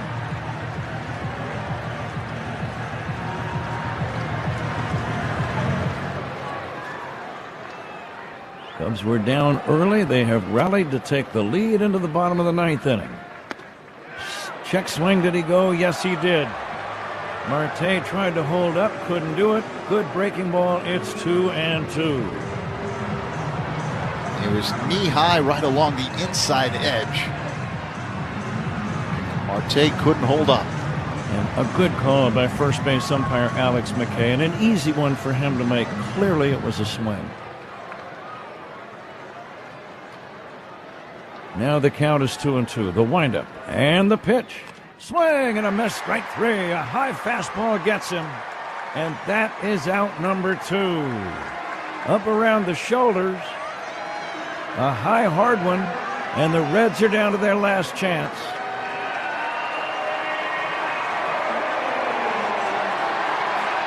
That ball might have been foul tip into Amaya's glove. I believe it was. 2 down. Reds down to their last out. Ellie De La Cruz batting. Checks and takes down low for a ball. He's batting right-handed. Everyone in the ballpark now is standing. Fans on both sides. And plenty of Cub fans behind that third base dugout. Cubs leading 5-3. Here's the 1-0 pitch on the way. A swing and a foul. You could almost see that Ellie De La Cruz was trying to elevate that swing to try to get a fly ball somewhere. Now it's 1-1. Curveball low on the inner half from Rollison. Left-handed pitcher, right-handed batter, a runner at third, 2 down, 5-3 Cubs, ninth inning. And the 1-1. De La Cruz takes down low, a curveball. Sal Stewart is on deck. Rollison picks up the rosin bag. Now back up on top. He's working out of a windup in this spot with a man at third. And now the 2-1 pitch. Low, and it's ball 3. He's trying to keep it down, minimizing the chances of some kind of a deep fly ball being hit. But now the count is 3-1.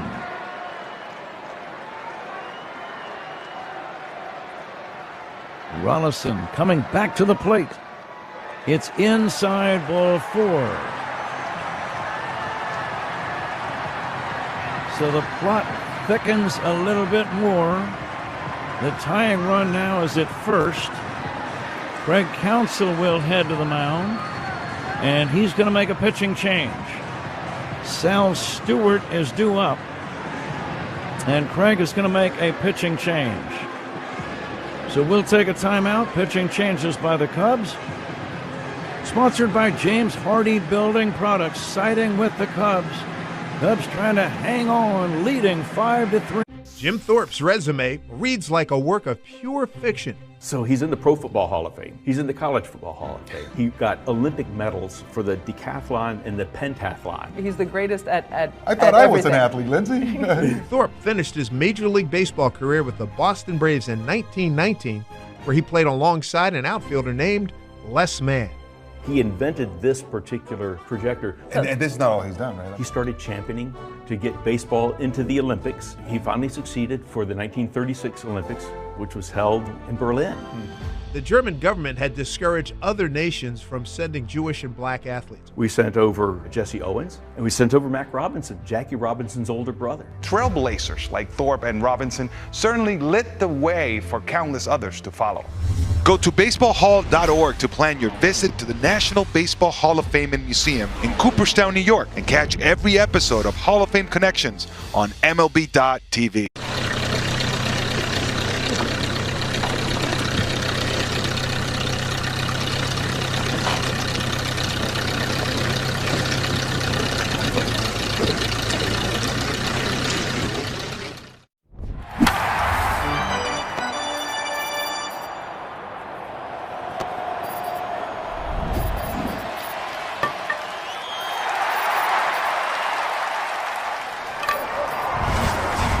It's 5-3. The Reds have 2 men on with 2 down. The tying run at first is Ellie De La Cruz, and he can really fly. He will be held on by Bush.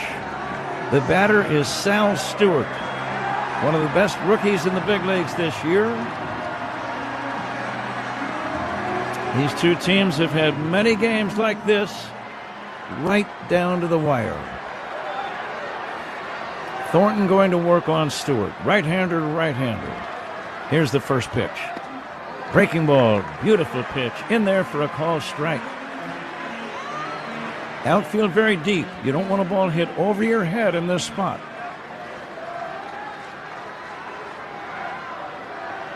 "5-3, Cubs lead, 2 down, bottom of the 9th inning. De La Cruz running, a swing and a miss, strike 2. It's a stolen base for De La Cruz. The Cubs did not bother throwing. He had a big jump and he steals second. So now the tying run is in scoring position, but the count is 0-2 on Sal Stewart. Now the infielders have to make sure to knock everything down. The crowd in a frenzy, and the 0-2 pitch. Ground ball towards second base. Horner's got it, throws to first. Cubs win the ball game. The Chicago Cubs beat the Cincinnati Reds. A little humpback line drive right past the mound. Nico Horner playing him perfectly right near second. Gloved it, took his time, made the throw to first. It's all over, and the Cubs with a very important victory here in Cincinnati. The final score 5-3, and Trent Thornton jubilant, jumping around, high-fiving anybody who is willing. Good win for the Cubs, Zach. Thornton now 3 for 3 in save opportunities for the Cubs, and with that save, North Shore Adult Diapers makes another donation to the Northern Illinois Food Bank. Help close the door on hunger. Visit solvehungertoday.org. Craig Counsell has talked all throughout the first half of this season that the injuries to the pitching staff, they've created opportunities for guys to come up big in big spots. Trent Thornton is one of the guys that's taken advantage of those opportunities. Zach, it is time to fly the W. Fly the W, sponsored by Southwest Airlines, the official airline of the Chicago Cubs. We are going to take a timeout and let the blood pressure return to somewhat normal levels, and we'll have all the totals for you in a moment. The Cubs win a big one, 5-3 the final. Back with more after this on The Score and the Northwestern Medicine Cubs Radio Network. Score and the Northwestern Medicine Cubs Radio Network. The Cubs play here with Hall of Famer Pat Hughes and All-Star Ron Coomer on 104.3 The Score. A brain tumor, a stroke, a condition threatening who you are. At Loyola Medicine, our nationally ranked neurology team maps every move to protect speech, mobility, and identity. Because saving lives also means preserving what makes you.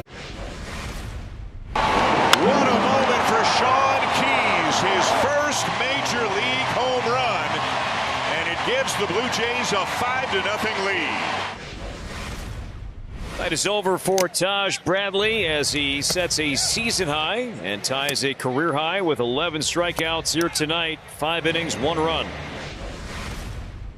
Mickey has had one kind of evening. Homer in his first at bat, a double in his second at bat, and then a huge triple that got the Rockies back in the game. 3 home runs today for Dansby Swanson. 7 home runs today for the Cubs. Have fun, Wrigley Field. Enjoy it. It's 22-3.